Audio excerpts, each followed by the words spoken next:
What's up, guys? Dotson Man Diecast here for another podcast. I'm excited. My guest, I've been wanting to have him on here for a while.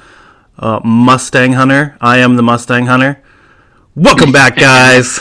So we've got Jason here. So what's up, man? How you doing today? Well, I'm doing good, man. You know, just trying to get myself situated over here in South Dakota. It's definitely a huge difference from Arizona, but yeah, I'm super stoked to be on this.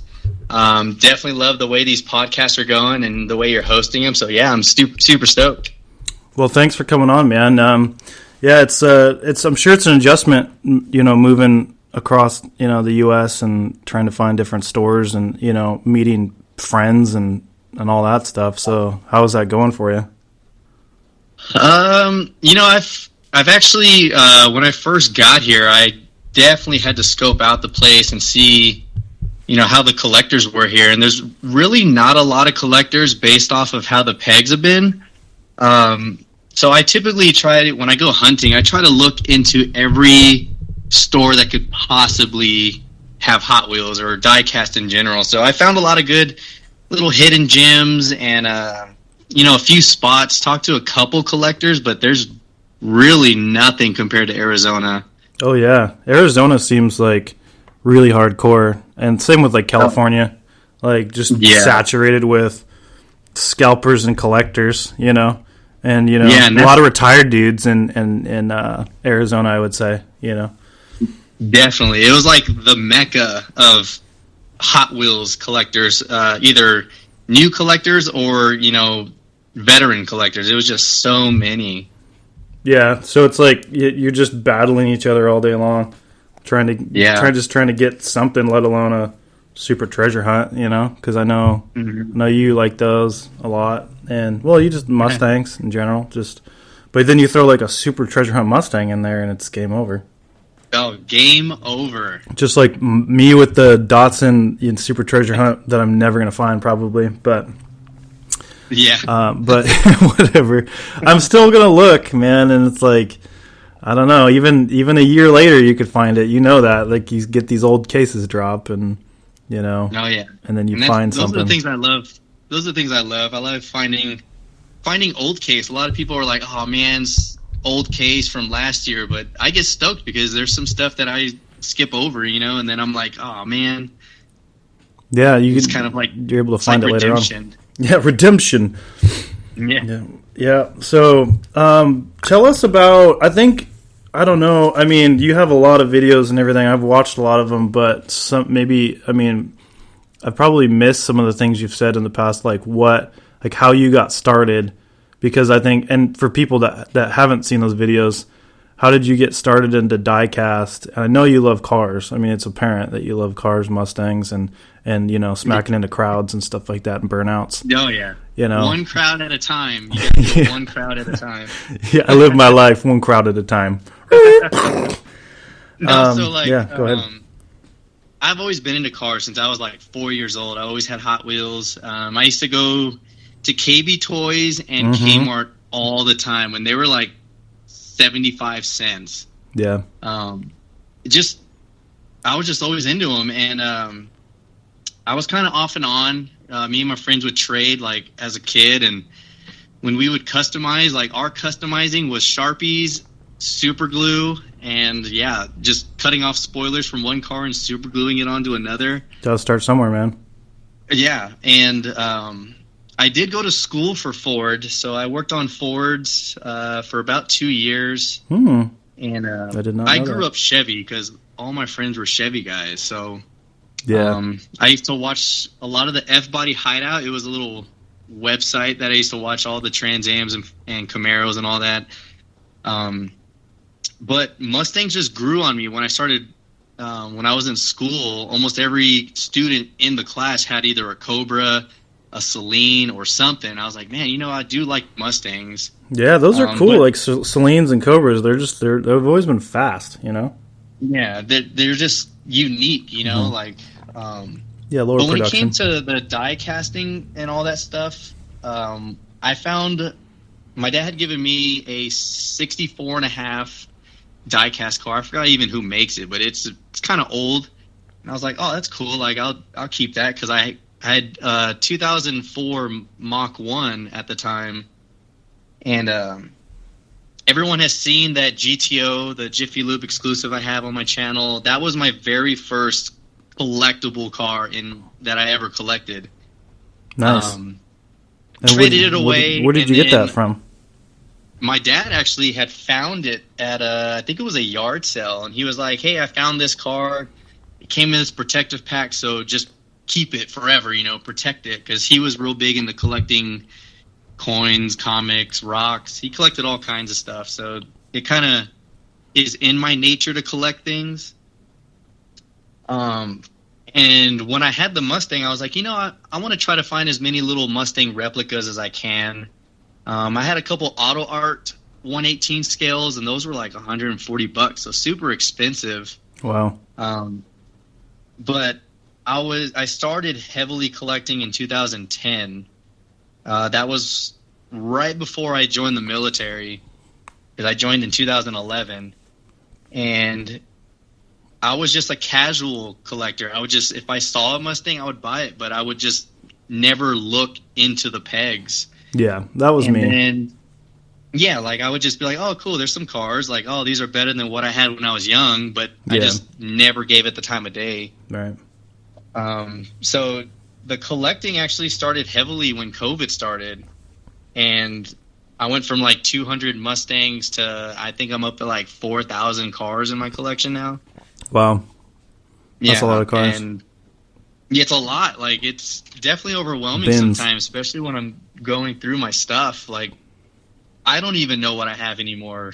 No, I get that, man. I get that. You kind of know what you have. Like, if somebody's like, hey, do you have that? You're like, yeah, but I don't know where it is. Like, you have, like, you're like, I don't know. And, like, I had a guy recently ask for something, like, hey, do you have this? And I was like, it's a charger. I think it was like the black and the blue Chargers from a couple of years ago, maybe like 2-3 years ago. Main lines with the little Mopar deco on it. Yeah, I think so. Well, they're just pretty basic looking, but I was like, yeah, man, I've got it, but I don't know where. If I find it, I'll hit you up, but I'm not gonna go like root around for 2 hours to find it for you. Yeah. Right now, yeah. So yeah, I get it. Go ahead. Oh, so I was just saying, I get it. I get the having a ton of cars. You're just like, I don't know what I have. So it's crazy. Yeah. I never intended to necessarily grow the channel like I did. I just wanted something to share my collection just for like future reference. I was like, I think my first video was recapping my Mustang collection. And at that time, I thought it was like the biggest collection ever. Until I started watching people's stuff, and I'm like, oh my God, like there's no way in the world I'm going to have every Mustang there is. No, like Mustangs, even me with Datsuns, it's like, there's quite a few Datsuns out there, but I'm sure there's a lot more Mustangs, like probably 10 times as many, like minimum, because they've been around forever. Yeah, true. But it's like, there's variations of variations. It's like, there's... Yeah. And if it wasn't for our community, I would definitely have not gotten close to having some of the rare or hard to find Mustangs in my collection. And it's the community that I love about it. And it was never about, money or trying to get famous on YouTube or anything. It was just, I want to share my collection because I think it's cool. And I'm pretty sure there's other people that like the same stuff. And then you just go down the rabbit hole of meeting people and start doing trades and yeah, trades or just giving stuff away and then getting stuff back, and it's all full circle a lot of times because once people know what you want or what you're looking for, they'll just send it to you. And trades are cool too because sometimes you just like you don't want to like keep sending, like some people like think that they're just like handouts or something. I don't know, everybody's different, right? So it's nicer sometimes just to trade with people so everyone feels like they got, a good deal. Throw in a couple extra cars for them or something. I know you do that. So yeah, I think we all know how much you give, so we appreciate it about you. And that's the thing. Like I wish I can show more of that because I don't only just hunt for myself. Like I get a lot of emails from people like trying to, they're looking for certain things or I might have it. So when I'm hunting, I'm always hunting for other people, trying to find what they can't find, because I'm always out there doing that. Yeah. Yeah, that's awesome. And I've gotten told like that I should have, filmed putting a box together for people, or hunting for people. And I'll do that every now and then. I'll be like, oh, I need to grab this for a buddy, or I need a couple of these because I'm hunting for people. But I also don't want to do that all the time, because then, I've gotten you're like, look at me trying to ask for, and I don't want to do that. So, well, it's not what it's about. Been a good outlet. Yeah.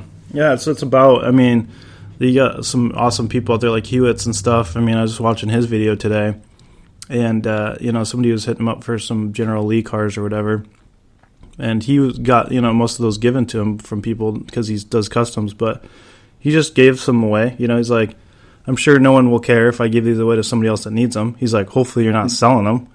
So, because he doesn't know the person very well.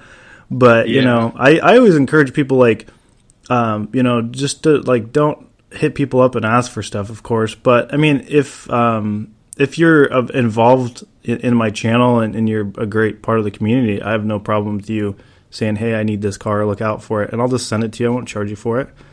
But you get some people that are in it sometimes for the wrong reasons. But I think that it's like that with any collectible thing. Some people are just looking for things for free, and some people are there to be a part of a bigger picture, bigger community, and giving and making friends, because that's what this community is about. Yeah, it's definitely about friendship. And that's what a lot of people don't see is, a lot of the questions I get asked are like, hey, I have this car. What do you think it's worth? It's like, you're like, I don't whatever know. You feel like it's worth. I don't know. Like, you're like, I don't know, dude. Yeah, no, it's not what it's about. Yeah, and just like people who collect carded versus loose, like I don't open mine up not because I'm ever planning on selling them. It's just I could look back and be like, man, I kept this thing in cherry condition for 20 plus years. It's like I don't know. Yeah, it's just my thing. It's to everybody that collects. Everybody has their own deal, has their own thing. So, for example, like me, and I know Derek's the same way a lot of times, I like to have one in, one out, and I think a lot of people are like that. And that's not always going to be possible because, I've got cards that are really rare and expensive, and I don't care that they're expensive. I just know that they are. But I'm not gonna rip it out of that card. I can't do it. Like my Datsun Super Treasure Hunts. I have a couple. One's signed by June, and so I'm not going to take that out, of course, because it's signed. So you're just like, you're just ruining the fact that it's signed by him. And then the one that Mark gave me, that's like the John Morton one, that's super rare, the BRE. I'm not going to rip that open. So it's tough. I mean, of course, you can't have like one in, one out of everything. Yeah. But for most of them, I will. But, we all need to chill sometimes with our collecting, as you know. Oh, yeah. You're just like, dude, I picked up 50 cars. Like, I need to chill.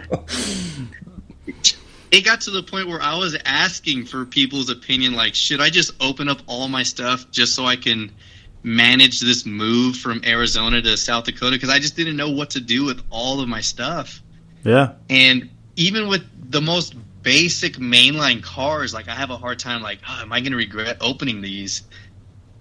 And I always have this, like, fairy tale vision of I'm going to have this elaborate display case in my house, and it's going to have LED lights, and I'm going to be able to display everything loose. But in reality, I'm still in a small, like, 300 square foot hotel right now, staring at some totes, and I'm like, I'm glad I didn't open up all those, because you're like, man.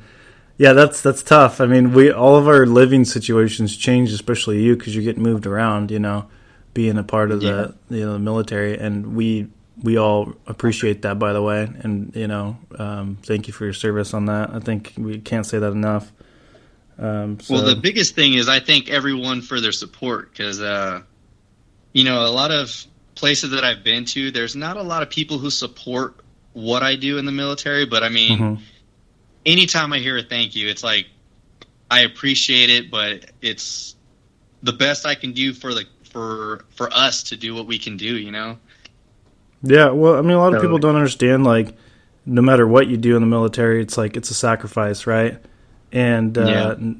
it's something a lot of people don't have even the guts to do, and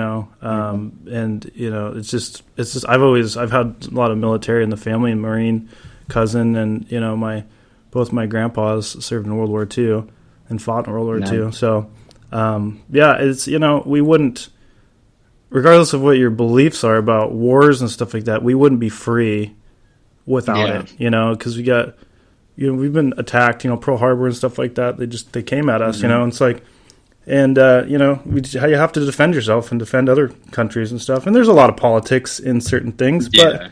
but we still need our military, and we respect everyone that's died and injured that comes back, and a lot of them don't get the respect and sometimes the help Right. that they need, So yeah, we could talk a long time about that. We won't. So, But yeah, yeah. no, but funny thing was I was originally going to join the Marines, but join the Air Force. The Air Force was like the last thing I wanted to join. Like I did not want to join the Air Force.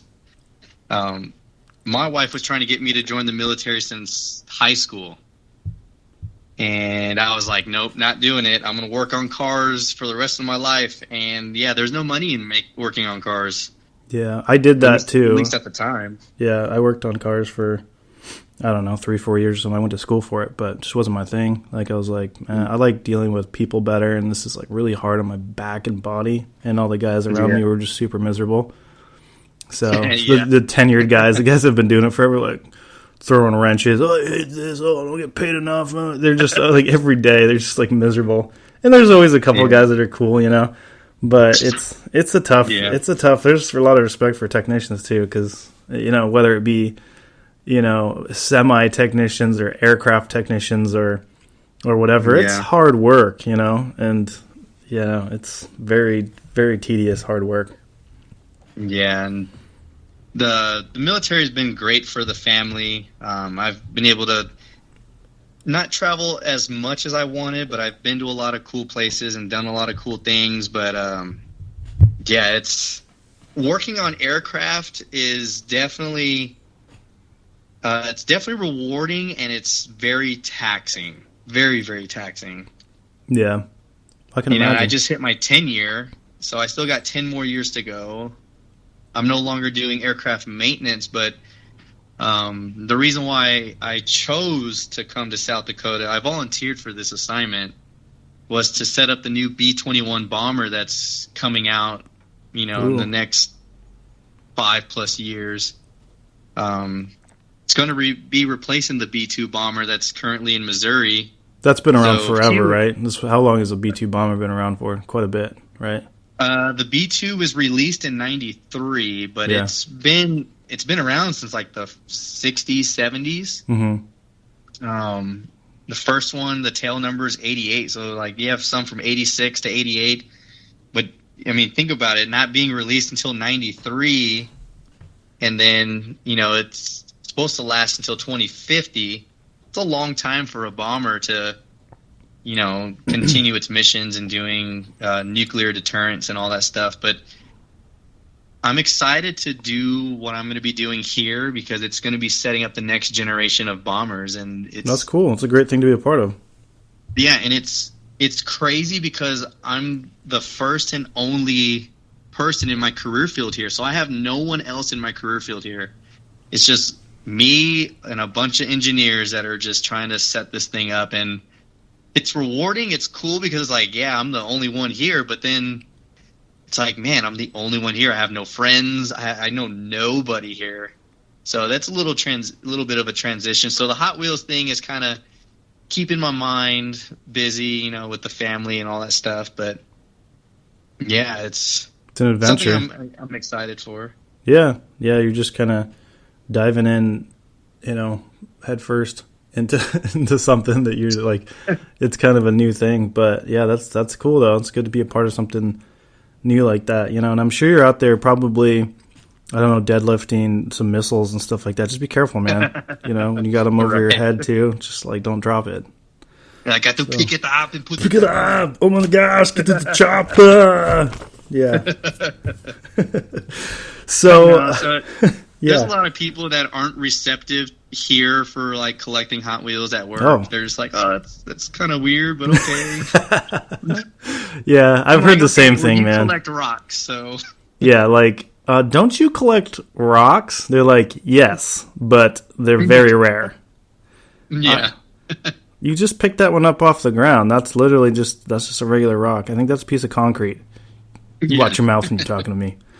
Yeah, so yeah, everybody collects their own stuff. Even I'm sure, like I think even a lot of people that we know in our just regular lives, it's nice to like be able to talk to people and tap into whether they collect Hot Wheels or not. Like, hey, what do you collect? I mean, they might collect something like Beanie Babies or Barbie dolls, or whatever. But it's cool when people collect stuff because you understand what goes into it and what it makes you feel like. It makes you kind of feel like a kid again. And it also makes you feel like an addict. Yeah, kind of like so you like understand people that have like drug addictions and stuff because you're like over here scratching your neck. Hey man, let me get one of them Hot Wheels, the Super Treasure Hunts. Yeah, so because then you can lure people to your car like I did KingNet. Yeah, exactly. Yeah, you just like suck people in because I got Derek started, and look what I created there, just a monster. He's just like got thousands of Hot Wheels and. I'll tell the story. I mean, you've probably heard me tell the stories, in my podcast or videos. It's funny how it starts sometimes, because he went from being like, "What are you doing, man?" Like I'm like looking through Hot Wheels. I'm like, "Oh, look at the Datsun Z," and he's like, "Come on, man, let's get out of here."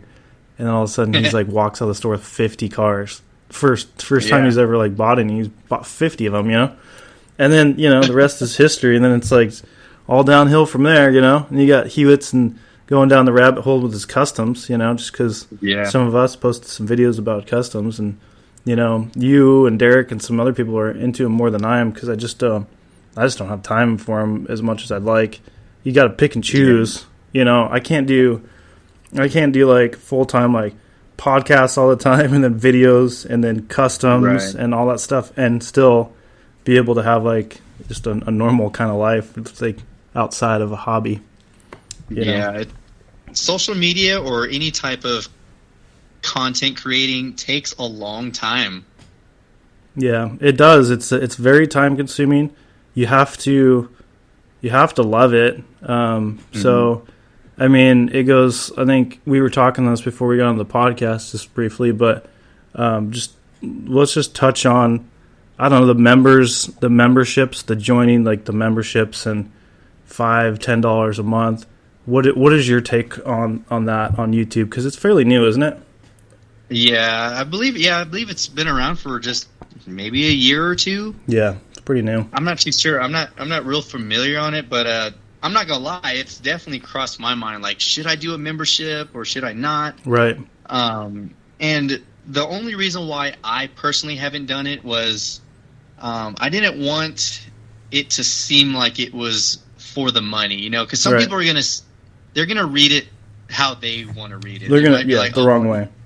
Now he's trying to get money from us, and I personally didn't want that because I wanted the channel to be open for everybody. So if there's a 8-year-old kid watching my video, I don't think he's gonna have $5 or whatever. Yeah, and I get that. So everybody understands that. Yeah, I wanted to leave the reins open for anyone and everyone, and then have it not tied to the perception of money. I get it. I mean, I definitely do get when people do the memberships, because then, you can actually have your own membership-only little live streams, and it's just more personable, you're just getting a little bit to get to know somebody better. Right. Like when because it's just for some of us, like I personally I do it. I just gave it a shot because I was like, and I had the same thoughts too. Like, what if people think this and what if people think that? But realistically, like, it just doesn't matter to me because I'm not even really making money. It's so small, and it's just it gives some people an opportunity to contribute to like Mark that sent me those cars like that were super valuable. He just said, thanks for the content that I enjoy. I love your content. Yeah. So, I mean, if people want to help out a little bit, it just kind of helps out with, for the smaller channels, because I don't consider myself a big channel at all, because I just broke 1,000. But shipping is very expensive. Right. Equipment's very expensive. So every little bit helps out a little bit, because I'm not doing this for a living by any means. Yeah.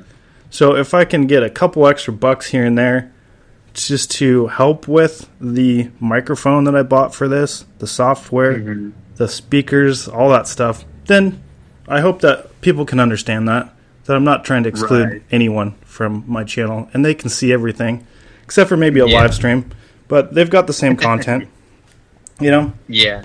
Yeah, and I agree with that, because the small amount of money that I make from the channel goes to when I do trades, to shipping off packages. Goes right back into the channel. If I hunt for other people, like, I have that fund.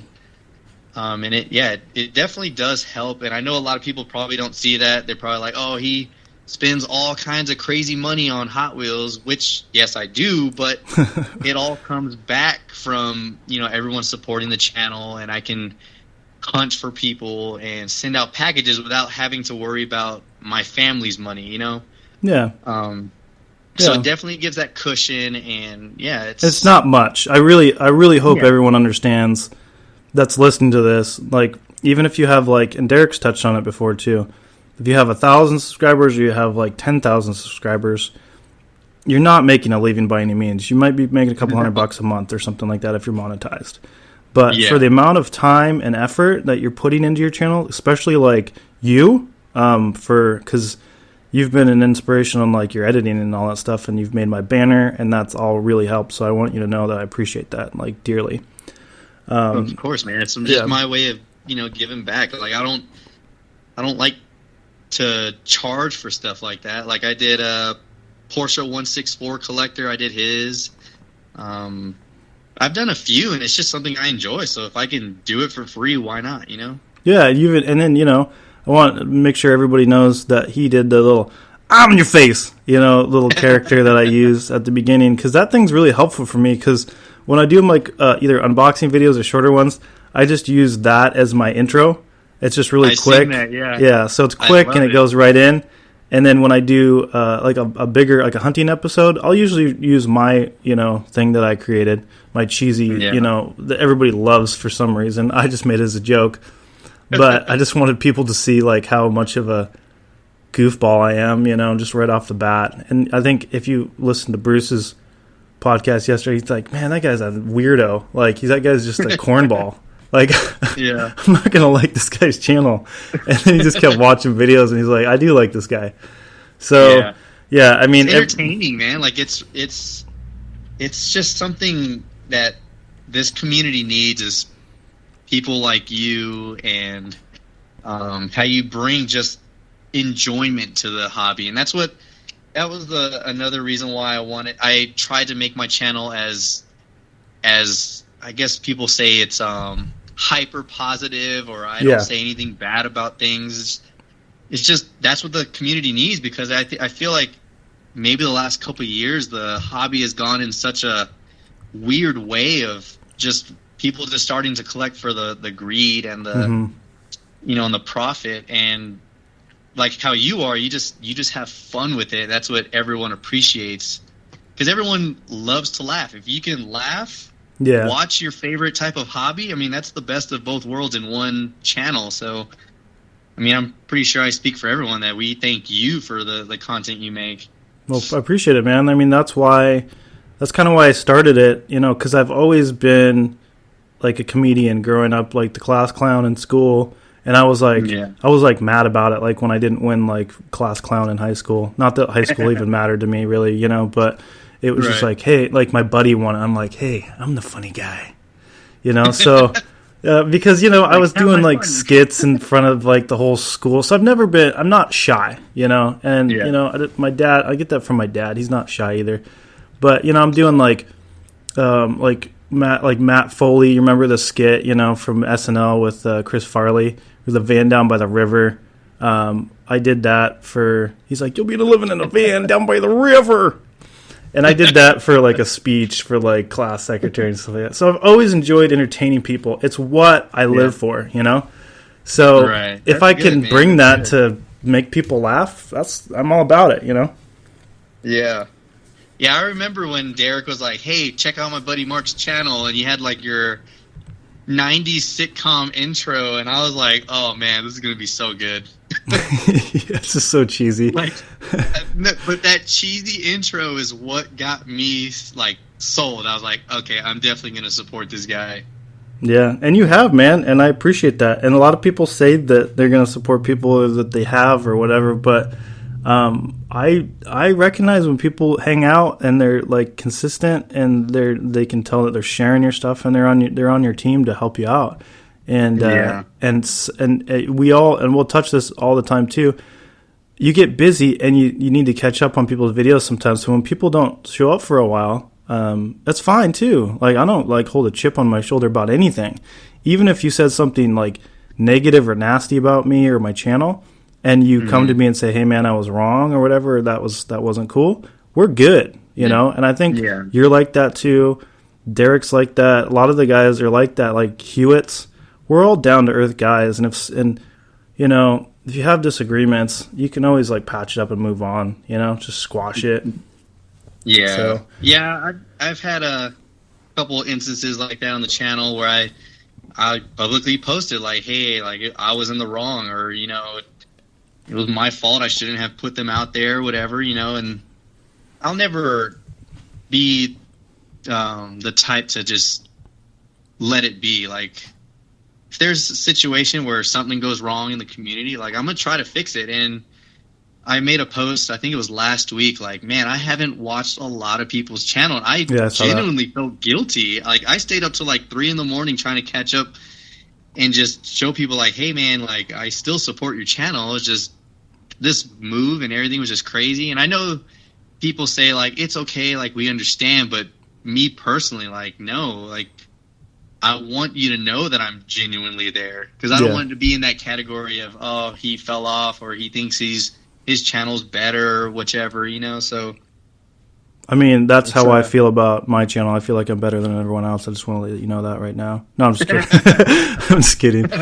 But no, we get it, man, and I appreciate, you know, like we all get really busy and stuff, but yeah, it's nice to see people come back too. I mean, you know, I think, who was it? It's Brooklyn Chalmers just popped back into the mix, and I haven't seen little him buddy. in a while. Yeah, so I haven't seen him in a while, but he popped out back into the mix, and he I think he's been listening to the podcast too.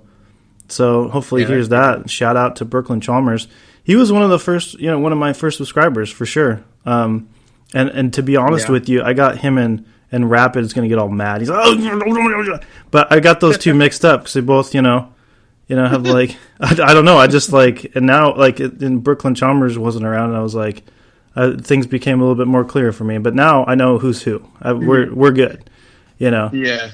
But you know, you're like, Brooklyn Chalmers is Rapid Nismo. Rapid Chalmers. Rapid Brooklyn. No, yeah, but yeah, it's you know, I don't know, and they're younger guys too, so they got lives to live. But I really enjoy Rapid's enthusiasm and passion for cars and for jukes, and even though we give him so much crap, that kid is resilient, and for him just to be able to talk and interact with adult men like he does, I give him a lot of props for that. You know, the kid's fearless, you know, and he's like, I'm not a kid, I'm 15 or whatever, you know. But yeah, he's not driving yet, I don't think. So he's definitely one of my favorite subscribers. Yeah, he brings the energy level is out of this world. He's got like the level of energy that like a small child does, that just runs around and never gets tired. That's pretty much him. He's just got so much energy. But yeah, he appreciates everything that, you know, that we do for him. I mean, Twice and I just sent him a box, and I think Eddie just sent him a box, and then I feel like Hewitt's just said he sent him a box.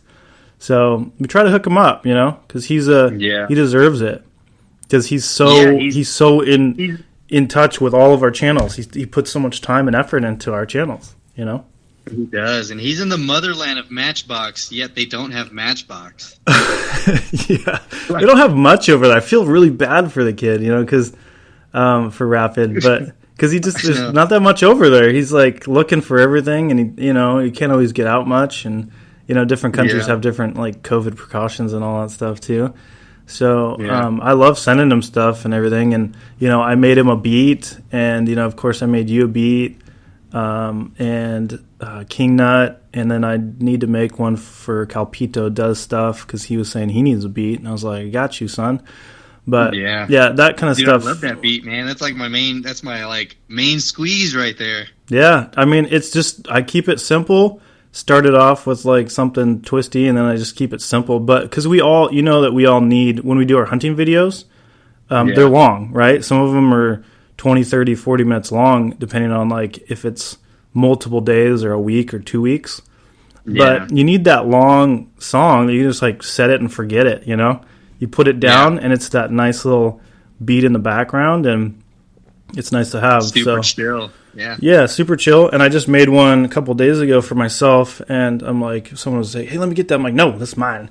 But it's nice it's 20 minutes long, dude. So I can I can just put it down for a hunting video or like my unboxing videos, just a nice little background beat. And, if somebody needs it, like really needs one of those, hit me up. Yeah, only $50. Yeah, $50. Yeah, I mean, but in comparison, since we're talking about like members and all that stuff, I'm not going to charge people depending on who it is, right? I mean, if you're a great part of the community, I have no problem making you a beat for your channel, especially if you're trying to grow and create content. I'm all about it.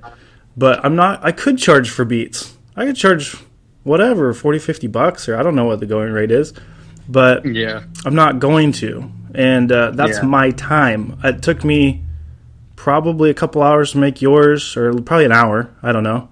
And mine probably took me about an hour to make. So it's my time, and time is valuable. So I don't mind people giving people my time. And then you got people out there that are making customs and charging for it, which is no big deal. I mean, Hewitt's charges like $40, which is absolutely nothing for what he does. I know, because his work is insane. It is. Like his Moon Eyes one that I bought off him for like $40. Yeah, like he doesn't give himself enough credit, man. No. But he's so kind and generous. Yeah, I think he thinks we just like hype him up, but I genuinely think like he should sell those for a little bit more. Oh yeah, honestly. For sure. Probably, I don't know, like the one he sent me, you could probably charge $100 for it. You know what I'm saying? Yeah. Because the real convention one's like $400. That's what they go for. So, but the first one, like, I mean, they're just crazy. You have the 510 selling for almost $200 for the as a super. Yeah, I'd rather buy a custom that no one has. Absolutely, absolutely, dude. Because it's like his stuff is so incredible, and a lot of his stuff is one-off stuff. He sent me the first one without, like, basically, I don't think of my knowledge of knowing, he sent me the first one for free. Because he made the both variants. Because in Japan, they had to do me dirty like that. They had to go, we're going to make 2 convention cars. We're going to make a left one and a right one. So you have to spend $800. So I'm like, gosh, you guys suck. Like, but that's how they keep collectors coming, man. I mean, they're going to make variants. Matchbox did it with the MR2 with 4 variations of the MR2. Yeah, it's tough for the people that like really collect hard, like me, like with like 510s. Like it gets really expensive, But I gotta get them all. It's just something I gotta do. I'm just gonna start calling you Ash Ketchum then. Yeah, trying to catch them all. Yeah, try to catch them all. Yeah, and it looks like I just I lost this item. Oh well. To the next one. No. Yeah, I was bidding on this short card Datsun 510. I think it's the faster than ever one or whatever. And it looks like, I don't know, it's 50. It went for $54, $6 shipping. Would I have paid that? Probably, but do I need to pay that right now? Probably not. I've been buying too much stuff, so it's all good. Because I just bought that short card one. You gotta send me a picture of it, so if I ever find it in this part of the world, yeah, I can get it for you. Yeah, I mean, it's definitely, I would imagine it's definitely an international card. I mean, all the shorter ones are, so it's international. But I just picked up that 102 card that was a short card, and I think I paid like, I don't know, $100 or something for it. People don't realize how expensive some of the variants are, you know? I think short cards in general, just because they're rare over here, but they're common over there. So it's just like, you got Japanese muscle over here that we love, and then they love American muscle over in Japan. Like a 69 Camaro, they're going to pay all the money in the world for, and then a 69, or 72 Skyline, we're going to pay $100,000 over here for. So it's funny to think about, because short cards over there, they're like, yeah, whatever, that's all we have. But I love short cards. I love them. Yeah, because they're small. I mean, I feel like the bigger ones are kind of overkill, like the regular size ones, because of course, sometimes the card art is really cool, but for the most part, it's nothing incredible. So it's just the space that it takes to store these is non-existent. They're very easy to store.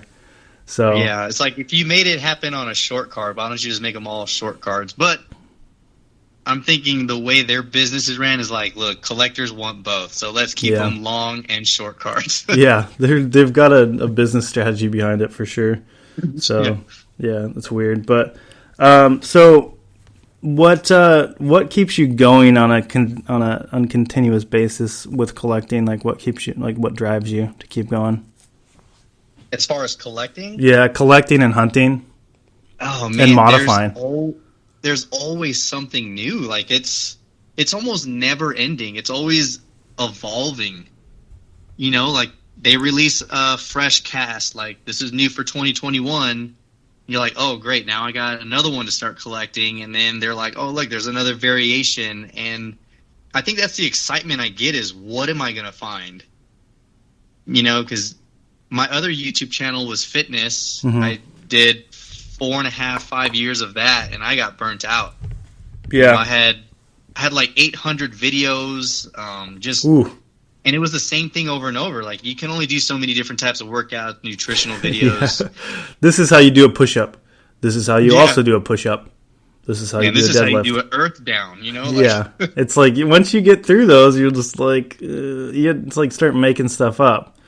You know? Exactly. Like, we started doing challenges. Like, there's only so many different types of challenges as far as workouts go. But as far as Hot Wheels, like, there's always something new. Or there's always something old that you've never seen before, and that's what I love about it. Dude, I totally agree with you on that, because I've thought about that lately too. Is that when people like give me a weird look or about Hot Wheels, and like if they're like, well, you collect what? And then I start telling them about it and what it does for me, and like what it means to other people, and how you can't even scratch the surface.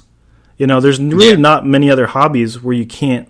I mean, like whether it was like I talked about Beanie Babies, or like maybe it's Transformers or whatever, Ninja Turtles, whatever you like, it's gonna cap out pretty quick on a lot of those things, you know. Yeah.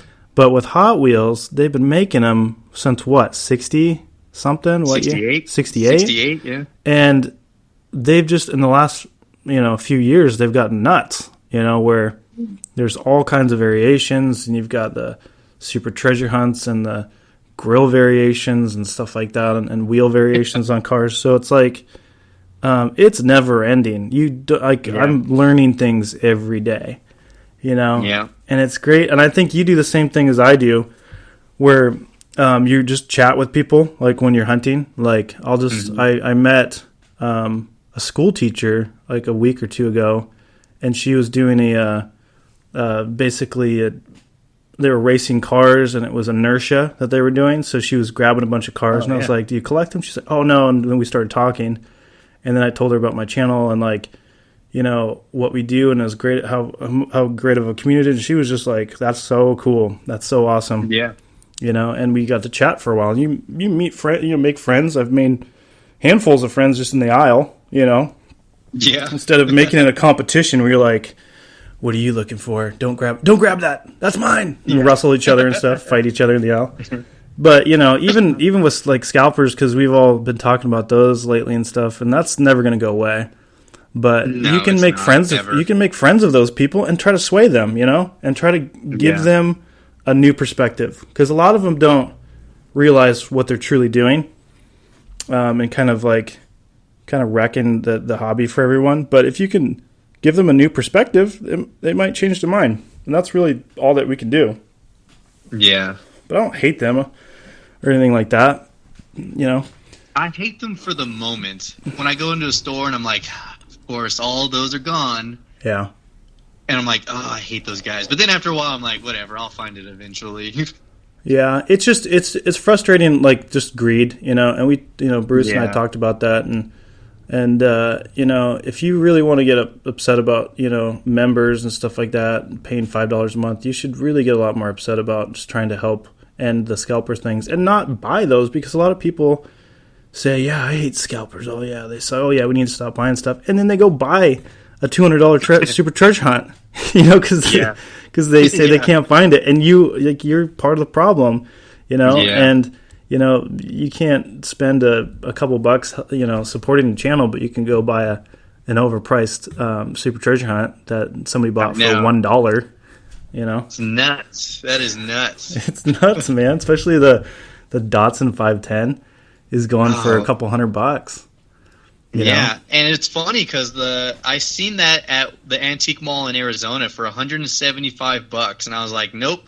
Really? And then 2 days later, I find it in Fry's for 97 cents, and I just laugh like, look at that! Yeah. Like someone would go and bought that instead of put in the work to go hunt for it. Yeah, and we've talked about this many times. Like I've talked about it, you've probably talked about it, Derek's talked about it. You got to put in the time and the effort and build relationships with like people at stores. There's nothing wrong with going to Dollar General, making friends with the person that works there, and say, hey, do you have any more Hot Wheels? Yeah, we have some in the back. Right. And then they say, do you want to go through them? And you say, yes, that would be awesome. Thank you. I'll put them away for you. You find the super treasure hunt in there. You know? Yeah, so it's like, who wouldn't do that? But they like you because a lot of times because you're helping them out and you're cleaning up other people's messes, like I do, like I'm sure you do, like Derek does, like all of us do, like that are in the community that are like kind collectors, you know. Yeah. So I'm always, I mean, sometimes like I definitely don't have time to clean up a whole aisle, you know. None of us really do. Yeah. But when there's like 5 cars down, I'm always putting them up. Like you'll see that in my videos. I'm always just, without even thinking, I'm putting stuff back up on the shelves because people are just lazy. They expect their mom to clean up after them, but their mom doesn't work at Target. I don't know. She might work at Target, but she definitely doesn't want to clean your mess up if she's cleaning other people's mess up.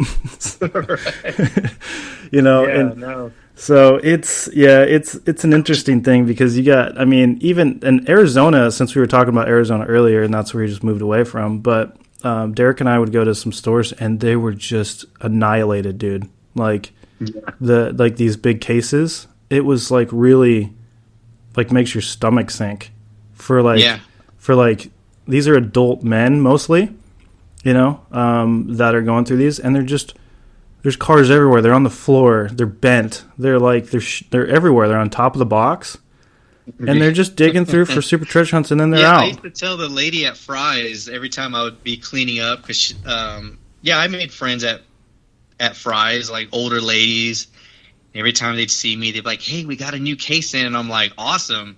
But I would always be cleaning, and I would always joke with them and be like, what do? Do they just hunt with their faces when they do this? Like, they're like little pigs, little truffle pigs. Just like sticking their faces in it. Like headbutt everything, and then whatever falls. Yeah. I don't understand. I don't get it. I don't know. I think we were all raised better than that, so most of us. But yeah, it's like, you know, those types of people, it's like, and it's like the people that are like scalping and stuff, they're, like we've talked about, they're not making like good money or anything. It's just like, why are you guys doing this? Why don't you go do something else? Put your effort into something else rather than just stealing people's joy away, because that's kind of what it is, you know. Because let's avoid talking about super treasure hunts for a second, because whatever. Let's talk about those new 2-packs that are out, right? So everybody's looking for those, dude. Like I see in the comments, you know, I need that. I can't find that. They're gone. People are taking them all. And eventually they'll become less of a thing, I'm sure.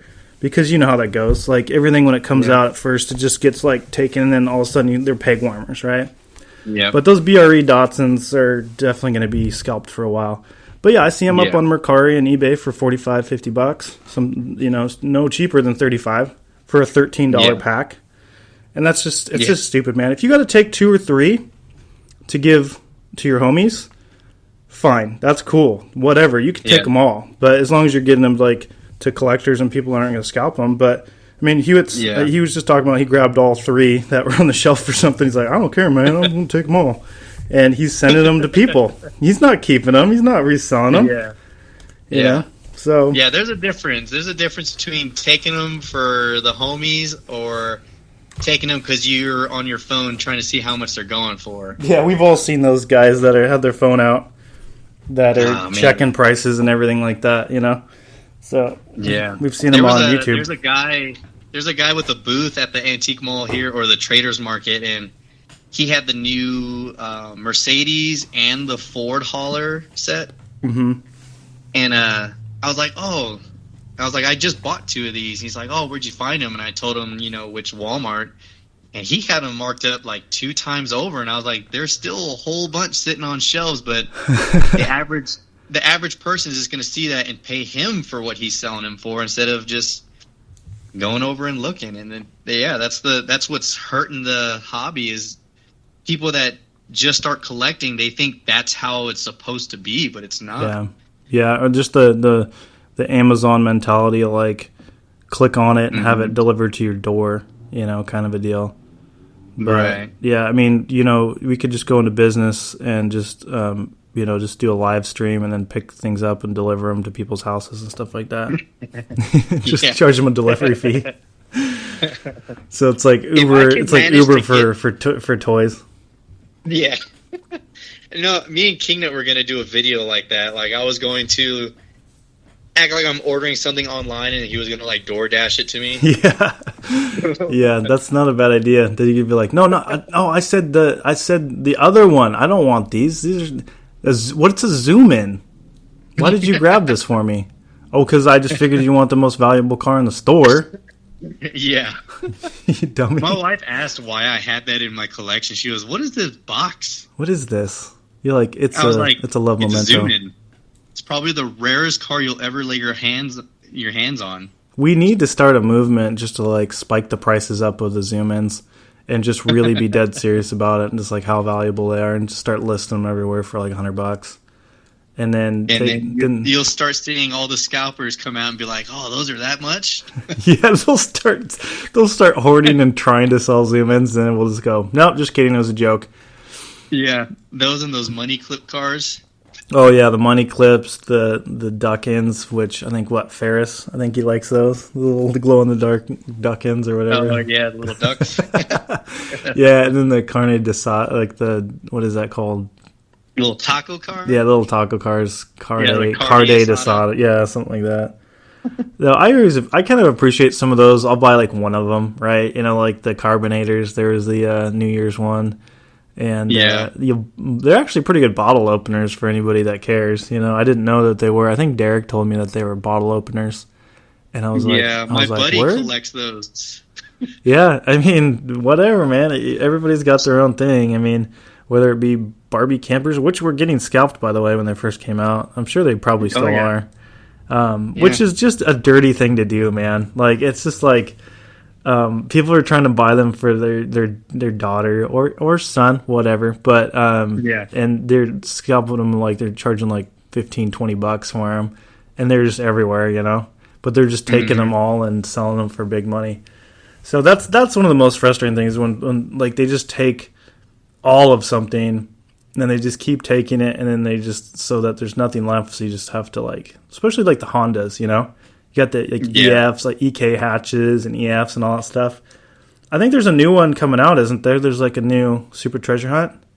For like it's gold. Yeah, that one, that's going to be probably the new king of the scalper car. People are going to be wanting a couple $100 for that.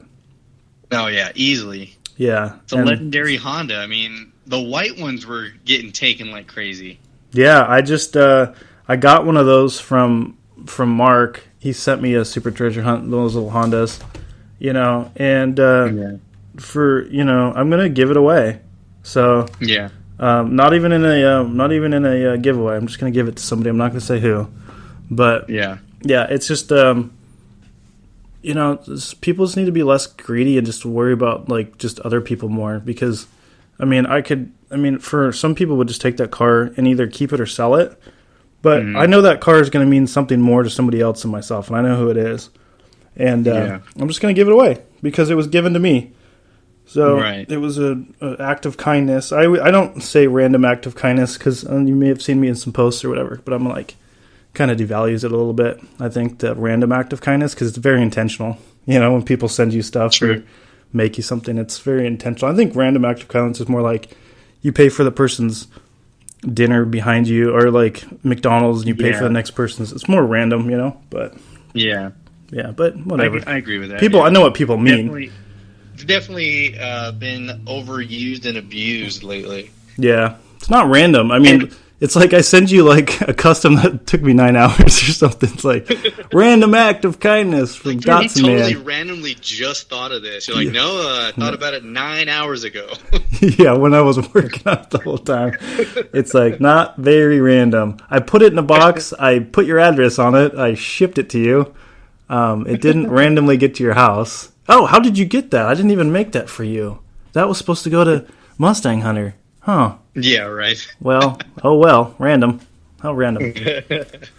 Now let me ask you, because I know you've had a couple 510s, like real life 510s. 6. And 6? Yeah, this is my 6th one. Okay, so you've had a gajillion 510s. Mm-hmm.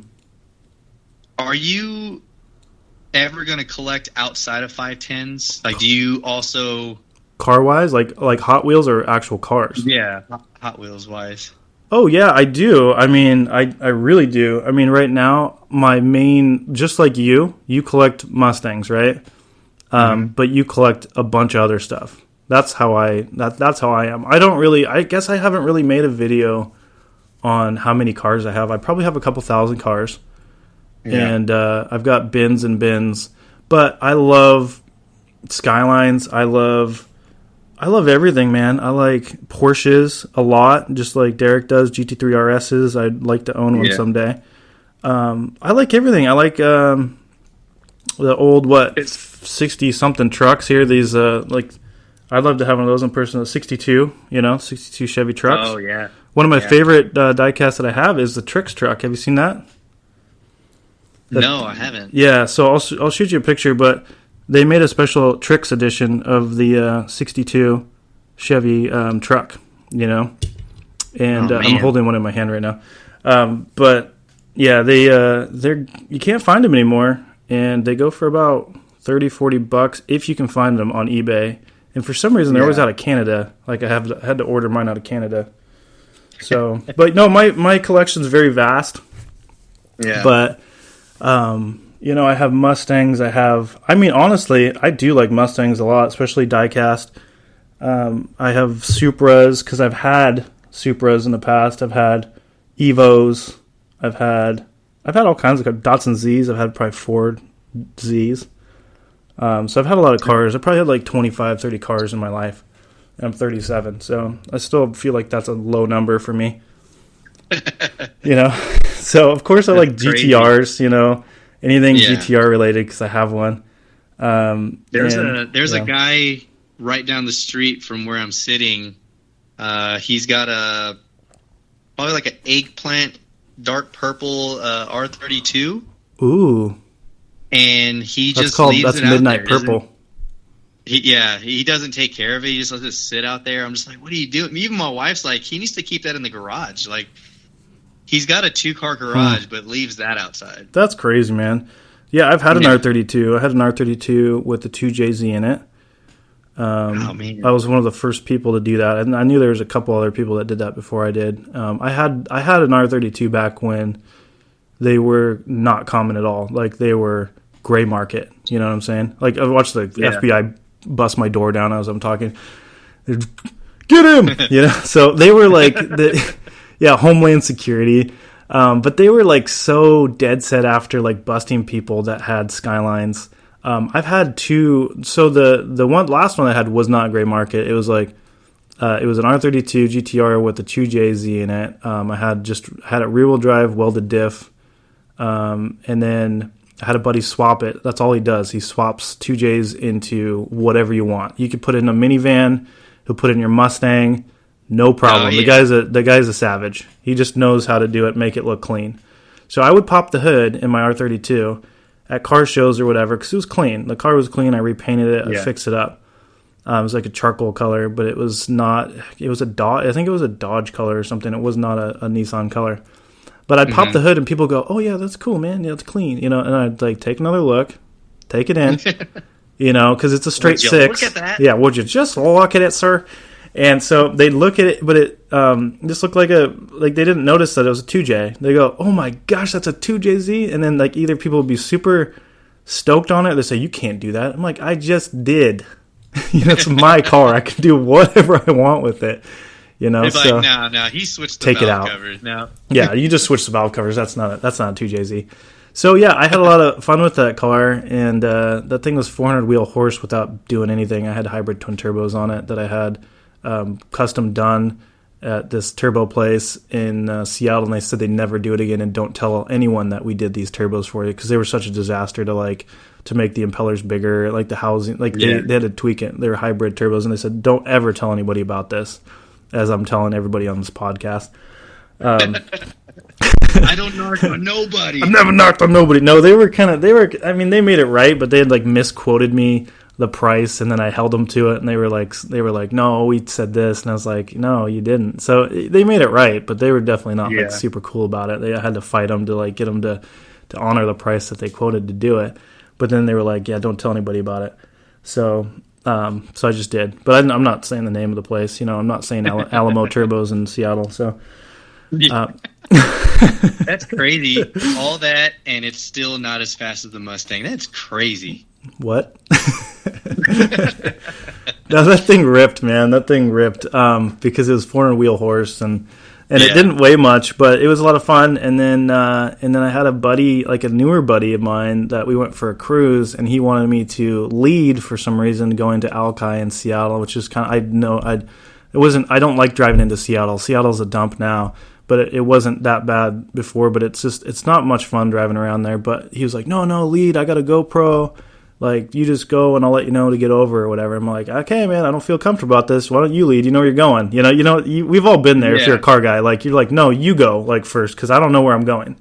So there's always, like, somebody that should lead. So he had me lead, and then we were, like, had to get off, and he gets over, so I kind of get over really quick. And I almost had to borderline, like, stop and get in this median. And then, like, so I was going to let him pass me to get off the exit so I could follow him off. So he decides to like come over back onto the freeway, hits me in his NSX. Oh, no. Yeah, in an NSX. And then like flips me around like into this barricade. I almost get like T-boned, but these cars like barely missed me. And I got a double whiplash. And this is on the 4th of July on a bridge. So it's on the West Seattle Bridge. So I'll never forget that day. So both of our cars ended up getting totaled. We were both, okay. I definitely was feeling that for a few years, the whiplash, like the double whiplash. Yeah. But you know what? Like when it comes down to it, like he was really sour about it. He caught it on video. And then he caught it on video, and then he worked for an insurance company. He worked for an insurance company too, as like an agent or something like that. But he mysteriously the video got corrupted, the file, because we were kind of getting it covered, but like his story was different or whatever, right? So but I was able to say like, it's just a car, man. Like we're both okay. Both of our cars got totaled. We got good money for them. We got our money back that we had put into them, and we're both okay. And no one did anything wrong. It was just an accident. Yeah. And people are like, "Oh man, you must have been devastated." It's like, nah, it's a car. Just like, I got something else. I moved on. I got an ISF after that, and then I got the GTR after that. So it's just like I probably wouldn't have the GTR today if I hadn't moved in the sequence that I did. So, but stuff is stuff. Stuff, and family. I just start saying that randomly. Family. Have you seen the meme of the basically Wish.com Toretto guy? His stunt double. Yeah. Where they're going family, family, family. They're all saying it together, and I don't even know what it's for. A group of bald dudes. Yeah, a group of bald dudes in black wife beaters and cross chains. They're all just going family. Did you send me family. that? I think you sent I think me I that, did. Yeah. So Kimber and I will just start saying that to each other. We'll just start going family, family, family. Oh man, that's so bad. I'm always going to be tied to freaking Vin Diesel. Yeah, especially I think Rapid Nismo wants you to, be Vin Diesel. I know. He was heartbroken when I told him, I was like, dude, I grew my hair out. I'm not even bald anymore. He's like, what? What? You're like, yeah, I have long, luscious hair. Yeah, my daughter's like, Daddy, every time she sees Vin Diesel, I'm like, oh my God. Daddy. Or anyone bald, really. Yeah. Dr. Phil, Daddy. Yeah. Dude, seriously, there's been a couple people I'm like, that does not even look close to me. He's like 400 pounds. That dude can't even walk. Daddy. Yeah. Oh, yeah. man. So, but yeah, I mean, I collect all kinds of weird stuff, and I find myself getting into new stuff all the time, just like I'm sure you do. I got I'm started grabbing some Auto World stuff. I started grabbing Majorettes. I really like those because they've got GTRs and Porsches and stuff. They've got suspension. And every time you do it, you're like, why am I doing this? These are like $8 a piece, or some of them more. Especially you get in the tarmacs like David at Twice Diecast. Oh, let me touch on something real quick. I don't know if you saw Rapid's last video or if you saw Eddie's last video, but they try to sing out the Twice Diecast thing, and it's so bad. But it's so funny. No, I gotta see it. No, watch Rapid's last video. I think it was Rapid's last video, and he's probably done it the last time we sent him cars. But he kind of just goes, he's like, David at Twice Diecast. He just does this weird, not even a song thing. And then I think Eddie just did it in one of his last videos, Simple Customs, and it was so funny, dude. You're like, what are you doing? What is that? Maybe, you'll keep trying, you'll get it. Yeah. But yeah, that's why I don't even do the I'm in your face, because I can't do it like you. Yeah, no, and it's so violent. I can't even do it. That's how that clip came up. Yeah, that. I love that you made that for me, but I max out mics when I do that, man. I can't even do it. If I did it right now, the mic's just gonna blow up because I just get so aggressive with it. So, hey man, he was in my face. I'm in your face. I'm in your MySpace. I'm so self-conscious about my openings now, instead of what's up, guys? I'm not even gonna say it anymore. Oh, I'm sorry, man. That was not the intent. It's I'm just making everyone feel self-conscious out there. It's Hewitt's, poor Hewitt's, and Eddie's. I told Eddie I'm coming for him. So he's like, yeah, man. He's like, but yeah. Have you seen Eddie's videos? Any of his videos? I saw his first one he posted. Yeah, it's so funny and raw, and I think his second one I was like, guess what background noise Eddie's got going on today, and you win a free custom, because he's got his chair squeaking, and he's like, Mark, Mark, this chair's older than you and Kimber combined. He's like, I'm the Godfather. Mark, you're over there making jokes and stuff. You're probably rolling on the ground right now and laughter because I'm cracking jokes too, Mark.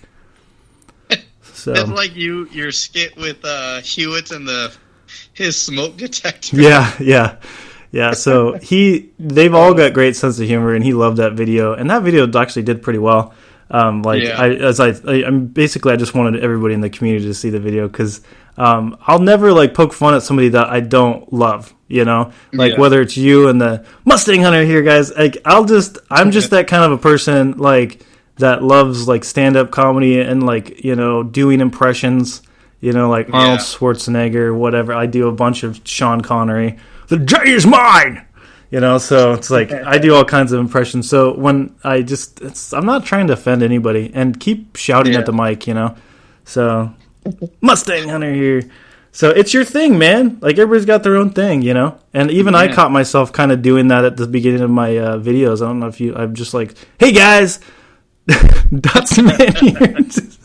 You're like, dang it. I'm like, now I'm starting to sound like Mustang Hunter, But I think we all rub off on each other, and I'm always doing like Hewitt's impersonations, and like Derek and I will do it like when we're like in person or whatever on the phone. But we're all characters, man. We all did. And I told people I'm a little bit harder to get because like some people want to come after me and everything too, but they can. Andre Cruz just did, and Rapid, they both just like posted a video of my like dance part like with the Lamborghini, and they like put white and nerdy to it. I was working on one.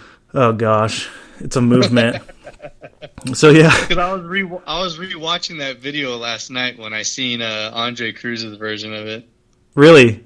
Oh, did you watch it again after watching that? So I'm like, hey, thanks, Andre. Now people are gonna go watch it some more. Thank you. Yeah, I was rewatching it and just seeing everyone just have fun, with the video, and just like, man, like I would love to just sit in a room with our community and just have fun, Well, yeah, I was just talking to Bruce and stuff like that. I would love to put together a small convention for Hot Wheels. And it's funny because like there's always like I was like I want to put together a convention, and like a couple people, I'm not gonna say names or whatever, but they're like, no, there's already a convention. It's like it's down in Anaheim or whatever. And I'm like, no, man, I'm talking about like a convention for us, Yeah. For just like a community of like maybe a couple hundred people or something like that. But whoever wants to come, but it'd be nice to have something, where it's at like a hotel / convention center, like where they've got a place to like set up. You could trade, you could do customs, you can do racing.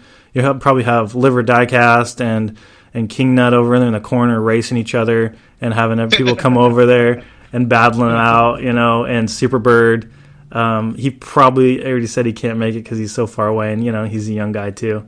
So, but I wouldn't mind starting like a GoFundMe for people that can't afford to get out there or whatever. But that's, everybody seems pretty open to it. That'd be like a little elite convention. Yeah, it's like a clique. No, yeah, like Hewitt's video, like a circle, like a clique, like a circle, just like only us, like just members only. Of trust, and you're not in our circle. Yeah, circle of trust. Yeah, it'll be like Eddie will be the Godfather. He'll be there because that's what he calls himself. He's a Godfather. Mike, you listening to me? He's like talking to me in his videos like it's just me and him. I'm like, I like this. El Presidente. Yeah, and then you got the, hey guys, just calm down. Stop making a big fuss over here. Just trying to race each other, do some customs. I don't care. He's like, you got me sounding like Elvis every time you do my impersonation, Mark. I'm not Elvis. I'm not Elvis. Oh, man, you do that so well. Yeah, it needs practice. Derek does it probably better than I do, honestly, but we have a lot of fun. But I love James. I love Hewitt's. I watched a couple of his videos this morning. He's always calling me out, I love that. Yeah. He's like, I always know, there's always a good chance I know when something's heading my way because he's not sneaky. He's like, oh yeah, this is going to somebody. I don't know who. I'm like, okay, it's coming to me. Yeah. So it's like, I'm not going to say any names, Dots Man, but this is heading your way, okay? And then I think, Eddie's got him self-conscious about his clearing his throat because he was like apologizing for it today. So it's like, no, do your thing, man. Like, you've got to clear your throat. You got to clear your throat. But yeah, it's like everybody's got their own weird tics. Like when you watch your own videos, you see your own things, like the way you like touch your face or like clear your throat or whatever. Like everybody's got their own, but it's interesting, and I'm not trying to take that away from anybody, but it's I try to edit all that out. You do? Oh yeah, because I know I say so a lot. Yeah. So anytime I'm filming, I'm like, oh, so I'm like, all right, I'm going to edit all the so's out. So you're saying there's a chance? Yeah. We're like 1 in a million. So you're saying there's a chance. Yeah, I don't know. I've kind of been inspired by like Eddie, and he was just to edit a little less lately with certain things. Of course, when I'm doing like a funny video or like my zoom in attack and stuff like that, there's a lot of editing that has to go into that kind of stuff. But yeah. I need to do some more of those videos because I've just been slacking on that stuff because I've always got ideas about some other funny skit. And yeah, I've got one. I'll say it out loud here on the podcast, but I'm basically gonna make some zoom ins like in some skating shoes, and I'm gonna go rip around town in those. So that's nice. Some process. Or I'd like to make a full size like radio flyer zoom in kind of a thing, you know, like some kind of giant custom zoom in. Oh, that'd be crazy. That'd be funny, and just like ride it down a hill. In a giant zoom in. Yeah, just cruising like a slammed radio flyer or something like that you turn into a zoom in. But now people are going to be like, do it. I'm like, I don't have time. I shouldn't have told you. Yeah, now you got to do it. Yeah, but you gotta. I just better. Yeah, I wish I can post videos just raw, but just the editor in me, I guess, just has to edit things. Like I like editing and making videos. It's just fun. Well, yeah, to each their own, and I enjoy doing it too. So of course, sometimes with my hunting videos, I don't even do much editing. I'll shoot them in sequence, and then I'll do my intro, and then I'll just kind of I'll go through the whole thing, but I'll just tweak things, add things. I'll check the volume. I'll make sure that the music's not too loud.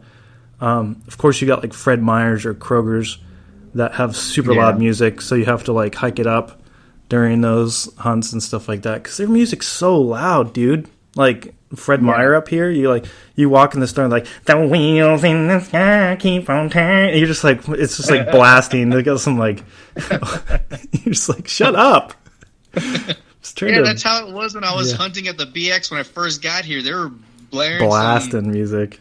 I was like, oh my god, man! Like. There's some quality diecast I'm looking at, but I gotta mute it. Yeah, you can't even commentate because it's like the music's so loud.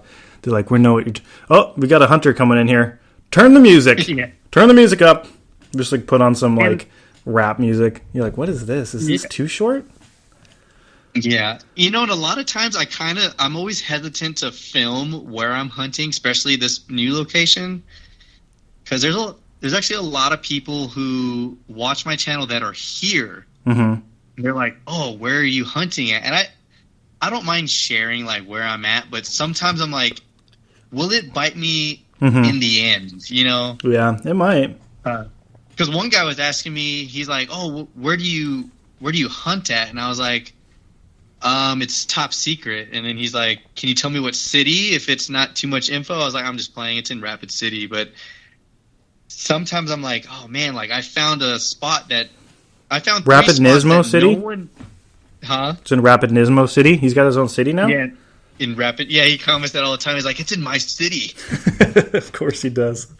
But I found 3 spots here that no one ever knew Hot Wheels were sold from. And then I posted the video, and then they're like, oh, I didn't know that they were there. And I'm like, oh crap! Like I gave my little secret spot, but it's tough. It's tough, man. Like, yeah. Fortunately enough, I don't really get too much of that because I don't have a lot of people. I honestly don't have a lot of people that like watch my channel from this area. So it's kind of weird. Like, just don't. I have like maybe a handful, maybe less, that from the whole area. From the whole state or Northwest. There's some people in Oregon and down South Washington and stuff. But the goal is to probably going to be moving out of the state anyways. Probably maybe Idaho or something like that eventually. So we're already thinking about that stuff. But yeah, when we were over in Montana, it was so cool. Like it was so untapped, It was like there's no hunters out there. Like maybe we ran into like one store where there was some stuff gone, but for the most part, it's like nobody, and I don't even know how they restock the shelves if nobody's hunting, but I found a couple like R34s, Fast and Furious ones, and like just some really good stuff, like some bunch of 5-packs, the Datsuns and stuff like that. So I can't find any 510s around here, man. The only store that was here that I'll never go back into is that candy store. Candy store. Yeah, it was a candy store. We were just in the mall, and my wife went in there, and I was just looking around. And I turned around, and I see a whole wall full of Hot Wheels, and I'm like, oh my God. Like, what candy store sells Hot Wheels? That candy store. And I paid $4 a piece for, like, some mainline cars. I mean, granted, I wanted them. But yeah, but $4? I asked the lady, I was like, how much are your cars? Because there's no prices. She's like, I don't know. And then the other lady's like, oh, they're $4.99. You were like, did you go, yikes! No, I was like, oh, well, I'll put these all back. And my wife's like, just get them. You're going to come back and get them anyways. I'm like, not for this much. But your wife like, just like made you do it. So I spent like $65 on some mainline cars. Yeah. Well, you helped a small business, hopefully. Just reeling it in. It's like... Yeah, because the two kids in front just bought like some little hand erasers or whatever. And I was like, well, there goes like 25 cents. But then here I come spending $65 on some Hot Wheels. Yikes, man. I've been in those stores too. That's it's frustrating. Like when you're like, why do you charge this much? Even like, I think Hagen's, which is like a local grocery store, which I've found like probably 2 super treasure hunts out of. They charge like almost $2 per car, and I'm tempted to buy them all out so that they restock because they stay there forever, until you take them all. But I'll probably buy them all up soon, and then give the cars to Toys for Tots, and then just have them be like, hey, you guys are out of Hot Wheels, you better order some more. Yeah, we just had those yesterday. Yeah, I bought them all. You're gonna need to buy some more, and let me know when they're in. Yeah, so I don't know. It's tough. There definitely is like probably one hunter in the town, in my podunk little town, that went through those cars before I got to them, and I was like frustrated because I did get some really cool cars out of it, but definitely no super treasure hunts, and there probably was one in there. Who knows? I mean, whether there like 144 cars in those like little end cases or whatever, the little smaller something shippers. Like that, yeah, it's like 2 cases. I know Derek would be able to give you how many are in a case. And oh yeah, he's the raid man of cases and numbers and all that stuff. Yeah. He's like, I'm like, dude, I don't know. He's always correcting me and say, no, that's Q case, that's BQ case, that's Dairy Queen case, DQ case. Yeah. That's impressive, man. Like, anytime I hear him talk about remembering which case, I'm like, God, man, I don't know how you do it. Oh, I'm not even, I usually try to keep up with, what the treasure hunt is, what the super treasure hunt is. I'll give credit to, like, Ministry of Diecast on YouTube, MOD or whatever mod. They always do good videos on, like, what's coming out, what to look for. And they seem like pretty cool dudes. I think Adrian, Big A, said he's buddies with that guy. Yeah, I heard him say that on the podcast. Yeah, so that's cool. I mean, I like the channel. I watch their videos and stuff like that. But yeah, there's certain channels that are super huge. I just don't really watch much because they turn their comments off or they don't engage with their subscribers and stuff like that. And it's like, dude, remember who got you there. You know what I'm saying? Right. Like, remember who is paying you. Because these people are monetized for sure. Yeah. So yeah, and I try to set time throughout the day to reply to every single comment. I might. Mm-hmm. Everyone's like, "Oh, it's funny. You always give the heart to everyone." I'm like, yeah, because I appreciate everyone, but I also try to reply back. It's tough, man. It's tough. It is. Yeah, and I understand those big channels, but also, Jakarta Diecast. He's never not responded to one of my comments, and I'm a member of his channel, and I'm also a patron of his channel too, because I appreciate that dude. Like, what the time his editing is fire too. Like, you are an editor, so his editing is really cool, and he just seems like a really chill dude, and he's replied to comments and stuff, and even on like Patreon, because there's only, dude, he's got like 1 million subscribers, and he's only got a couple people that are on his Patreon, which is fine, but it's like, I have no problem supporting somebody like that puts in the hours and makes, he's inspired me to do some pretty cool customs and get into it. I think he inspired Derek, he does some phenomenal work. Yeah, he does, little RC cars and everything. And I'm just amazed by stuff like that. But yeah, like I always respect when even not even in the diecast community, just let's just say you're, I don't know, a celebrity and they reply back. Everyone's like, "Oh my god, they replied back." Yeah, it means something big to people, you know. You know, when I wrote J-Lo yesterday, she replied to me. No, I'm just kidding. So, and I'm not saying like we're celebrities. I'm just saying like I know. There's kids that watch our channel and they're like, "Oh my god, like I think you're a celebrity." Back. I'm like, I'm a normal guy just replying back to the people who support the channel, you know? Like I don't ever want people to think like I forgot how the channel got here, you know? Exactly. Yeah, because it's like without people like watching your videos and running them through, and I really, you know, when I was watching Pete's video this morning, Pete's a pillar. Like he's an awesome guy of this community because, you know, he's like lets people's videos play through the night, you know, and I've done that too. But he makes it a conscious effort because to me that's probably more important than somebody being a member on my channel or sending me $5 or something like that. But I'll never take that away from anyone if they want to be a member. Or like you got like GOGT and some other people that send $5-10 at a time in a live chat. That's really like a really kind thing to do. And huge props to Geo, and I'm going to have him on the podcast because that dude's funny. I like watching his videos. He's like a ball of energy. He's like a little. He's like an older version of Rapid, just where he's like, yeah. Oh yeah, I gotta get these. You know, he's just like hyped. You know. So Rapid wants to come on, but I said, no, not yet, man. You won't let me get a word in edgewise. You know. Well, he hijacked one of my live streams. I don't know if you saw it, you know, on Instagram, but it's pretty funny. But I think I seen him post it, or he sent me the post or something like that. Yeah, he was like, I was doing a quick video, and then he got on there and he just started going for it. And like he's showing us his juke, and I could not get a single word in. Like he's just going for it, and it was like dark outside. That's where it's like always dark where he's at. Like I don't think they have sunlight. It's like he's like, I got a 2-hour peak of sunlight in here, and it's always dark. But no, like back to what you were saying, like with Pete. Yeah, that video he posted today, that was a really good video he posted, just about his inputs and thoughts on how all that stuff is. Yeah. But yeah, having the conscious effort to support that goes a long way.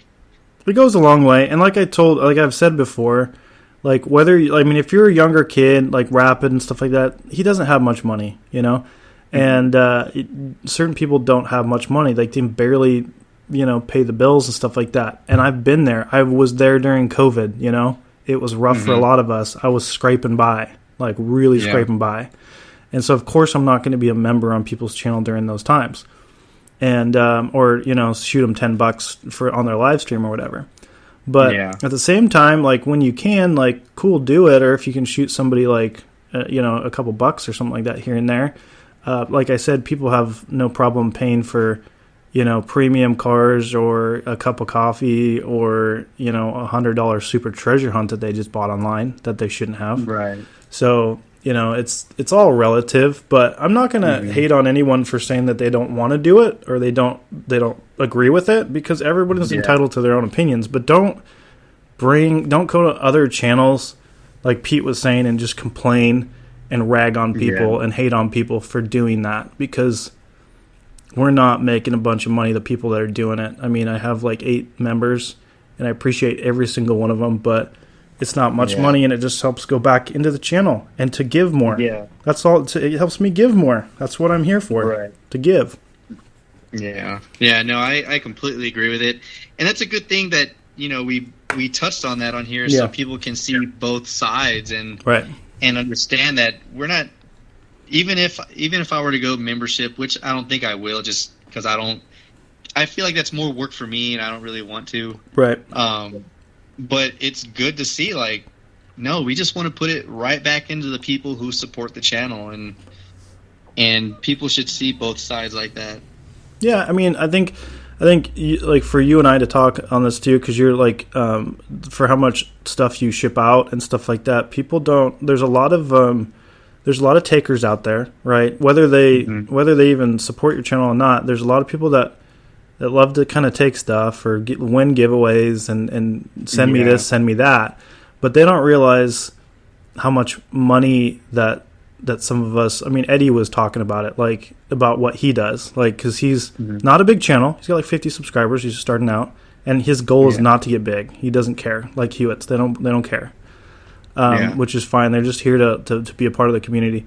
But it could cost you a couple $100 a month, $400 a month to ship stuff out. And that's the stuff like you're giving away, so it's not cheap. So for people to be like, oh, you're just in it for the money, it's like, no, that's not the case at all. We're here to give back. And just like with trades, I've done a lot of trades on the channel. I mean, I get a lot of trades, and I'm sure a lot of people only see that part. They're like, God, man, he gets a lot of stuff from people. But I also get backed up to where I'm like, I got to send out 10 packages, and that's not cheap. No, it's not, especially right now. It's very expensive. Like, man, like when I start getting behind like that, that's when I'm like, all right, we got to slow down the trades. I had one guy who wanted to trade me. It was an RLC Beamer, and I was backed up like 8 packages, and I was like, I can't do any trades right now, man. Like I'm behind. I don't want anyone to not get their stuff. Right. And he was like, okay. And then one of the trades that had already gone through came in, and he was like, oh, so you traded him, but you didn't want to trade me. So you lost a subscriber. I'm like, well, I mean, that's fine. I guess you weren't really here to support me because you're just here to trade or whatever, get something from me, like get something from. But whatever. If those people want to come and go, they're welcome to come back too. But if they want to like Hewitt's the guy that you saw like the circle thing, like you guys are a circle or a clique.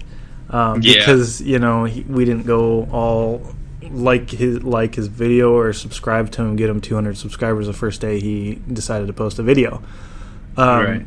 It's all a process, and you have to be humble about things and not.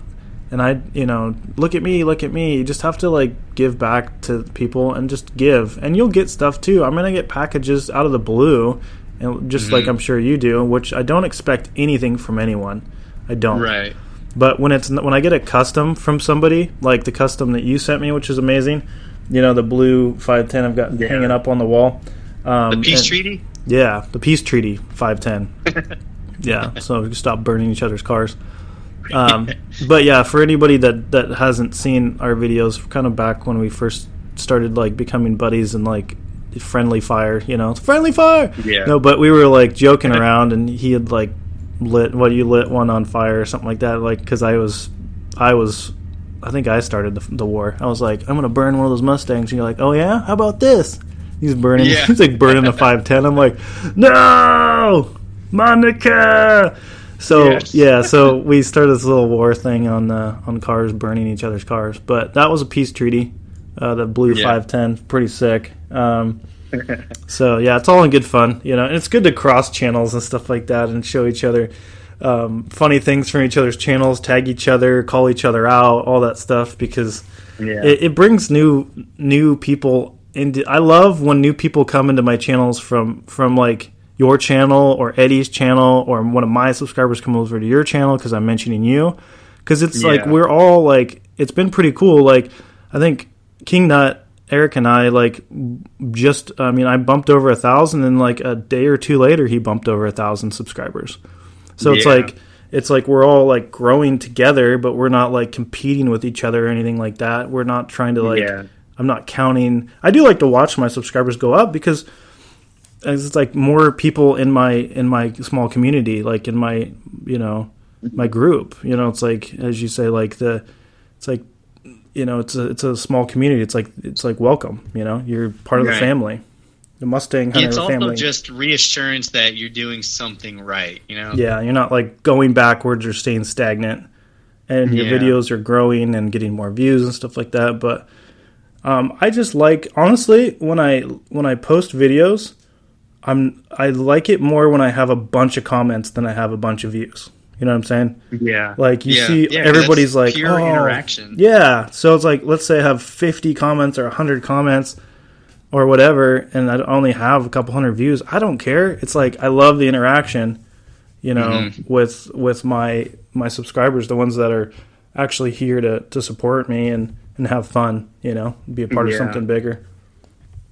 Yeah, no, definitely. Yeah, like I like the little notification squads that jump on there, and it's funny like to see like how they argue like, no, I'm pretty sure I was the first comment. They're like, oh, yeah, I was pretty that's sure me. I was the first comment.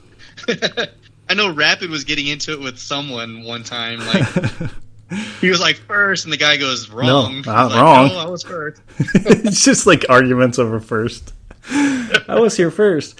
But no, I'm always doing that with like Twice Diecast, because his videos pop off at like 10 p.m. That's when they come through, and I know it. So it's usually like when I'm going to bed, you know, and I'll see his video pop up, and I just hit it real quick first, little like, you know. And there's just certain people that if I'm already on my phone, and I've got a lot of people on the bell notification, like a lot of people to where it's just like, I'm going to be first, man. It's a competition. I'm like, boom, first. Right. You know? But it's funny when people like sometimes they'll say, great, you know, I'll post like when we're done, I'm going to post a podcast like almost instantly. And then somebody will comment, great podcast. I'm like, dude, you haven't listened to it yet. It's an hour and a half long. Yeah. Listen to the podcast. Yeah, I've seen that. Like, I'll do a peg hunt, and it's like a 30-minute, and they're like, awesome pickups. I'm like, you don't know what I got. The video posted like a minute ago. You're like, dude, I'm not dumb. Like, I know you didn't watch it. Like, go watch it. But yeah, I don't care. It doesn't bother me, but I just think it's funny. You know, it's just like, great podcast. I'm like, it's literally 2 hours long, and I just posted it 30 seconds ago. So, but, you know, but I think a lot of people that are listening to these podcasts are like truly listening to them, like pretty much all the way through. A lot of people, because they'll say stuff like, oh yeah, that's funny about that, and I forgot we even talked about that. You know, like we talked about a bunch of stuff already today, and I'll like forget, like, oh yeah, that's right, yeah, that was funny, you know. So I can tell that people are actually like getting involved, and I do plan on doing some video with it. I'm trying to figure out a good program, and I'm kind of like what Bruce yesterday. I don't want to do something unless I think it's going to be pretty good, and I know it's a process to start out. Like my first podcast was a lot rougher than you know, this one and stuff like that, but I'm just trying to get it to where it's good, you know, where people have some quality content. And I think as content creators, we want to give people the best content possible, you know. We're not just going to fling stuff out there, and that's how you are. You want to make sure you edit it like how you want it. And Bruce is starting out, and he's a perfectionist, procrastinating perfectionist, PP. So it's a different process for certain people, you know. And I think my first video was rough, man. Yeah, I encourage everyone to go back and watch everyone's first videos. Yeah, I was watching it like, God, I was so dry, and I don't know why, because I did Mustang Hunter here, but I don't know what flipped. I was like, I just need to have fun with this, you know, like just be loose. Yeah, you're just like, hey guys, Mustang Hunter here. Got some finds today. We went hunting. Yeah, I had no background music. My camera was all foggy looking. I'm like, what is wrong with me? Just all breathing on your camera. But at that time, I was like, this is gold. Yeah, just like, this is really good. I always tell people, do not delete videos from your channel. Because you can see where you started, and then people can see it too. Views. Oh yeah, you do. But I think I deleted, or something got deleted. It was like a live or something that I accidentally deleted, and I watched my hours like go down. And I was like, oh, yeah, that's not good. So yeah, because I know Eric was talking about that. He's like, I'm gonna delete a bunch of videos. I'm like, don't do that, man. Just put them on private, because you will lose a lot of views. Yeah, put them on private or just leave them there. I think. Like I was telling, I think Bruce yesterday, it's like we all care about our subscribers and what people think of us to a certain extent. We are who we are. We're flawed. like you and I and a lot of other people have our hearts to help people and to be there for people. But if some people don't like you or what you're saying or whatever, they don't have to subscribe. They don't have to comment. Right. They can hit the thumbs down button. Thank you. It's helping me too. It's all analytics. Yeah. So you can comment too. You could say something, but if you attack another one of my subscribers or me, like, or in some other people's case, like talking about their wife or whatever, like I've seen that. You're gone. You're out. Like it's my channel. I can boot people. If you're gonna spam and all that stuff or swear, like I've talked about, I just don't. Some light, like someone says, some light swear words or whatever. But I want it to be like friendly for kids, to be able to come on. Yeah. And you don't know who's watching and listening when it comes to your channel because we're in diecast. This is kid stuff too, It's not like it's it's not like adult only thing. It's for kids too. So because outside of my YouTube channel, I don't talk perfect. I'm in the military, maintenance world of. We don't talk the best. You're like, dang nabbit. Oh, darn it. Yeah. It's fiddlesticks. I know what you're out there saying. You're out there dropping fiddlesticks. Yeah, fiddlesticks and all kinds of stuff. But so when I was like, this is going to be, everyone's going to be watching it. I don't want it to be like, oh, my kid's watching this and then you should talk better. Even though I did get that comment like a month ago for saying Jesus. Yeah. I was like, I don't want to curse on the channel because that's not what I want the channel to be about, and I definitely appreciate that you're like that too. Because to some people it might be a little too much, Yeah, and it's like, and people need to. I mean, I've touched on this before, but it's like some people like you can't protect kids from hearing certain things, or they're going to hear it at school or whatever. And it's like, well, I do have the control to what they hear on my channel. And my niece and nephew and my parents and other kids, they watch my channel. So, I don't, it's pretty easy to, like, I have it everywhere, right? Like, if you look at every single one of my videos, I have keep it PG, please, like, on everything. Yeah. And I have it in my about me, my bio, everything. So don't be offended if your comment never makes it to my page, because I have all those words filtered out and they just automatically delete after so long.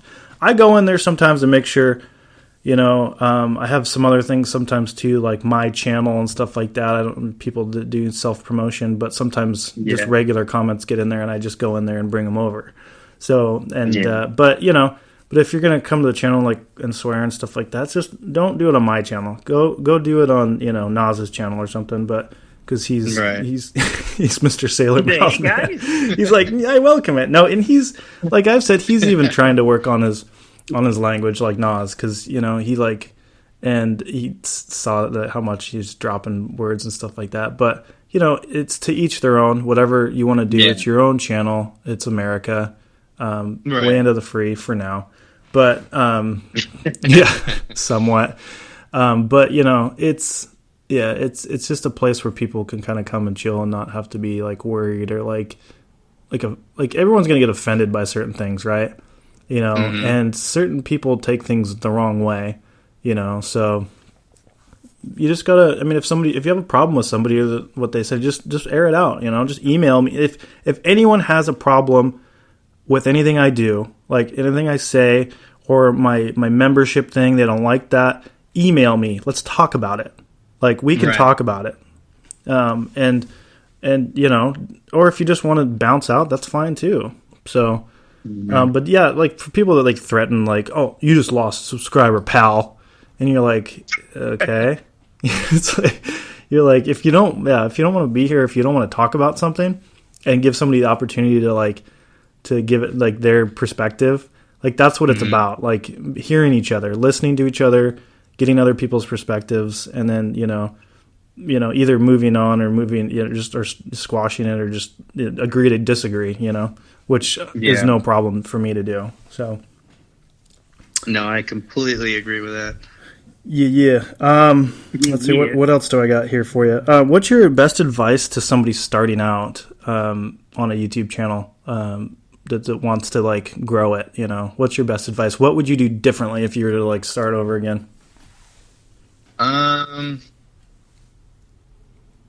I think the biggest thing, not even just to start over, but the biggest thing is don't worry about the quantity of videos. A lot of people think like you have to be posting all the time. Yeah. As long as you're posting quality video that people can get value from, that is what you need to focus on. If it's one video a week, that's perfectly fine.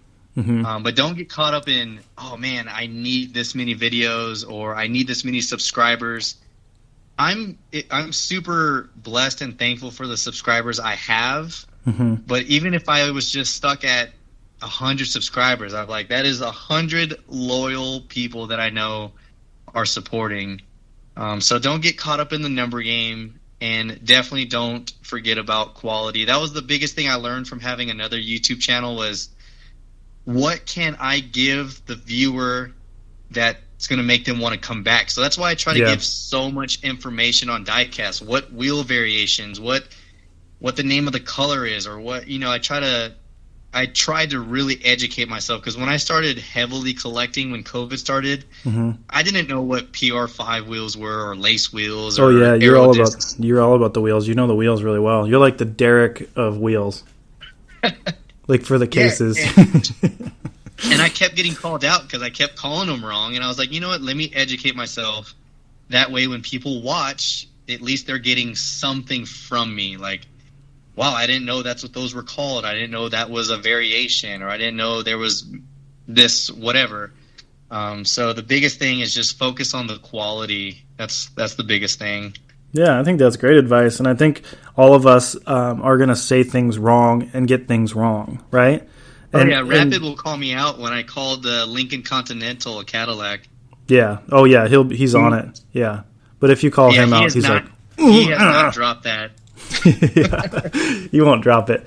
But yeah, it's like I don't mind when people call me out or whatever. And a lot of times I do know it. I just say things wrong. Sometimes it's once you start creating content and you're on video and you're in front of people and stuff like that, you don't get it until you do it, right? It's right. Even for like you and I that have posted a lot of videos, sometimes I still get a little nerves going, like whether it be on like a live or just making a video or something, just depending on, I might get a little bit of nerves going or something like that, and I may say something wrong, mispronounce something, or I draw blanks on channel names and people's names all the time, so don't take offense to that.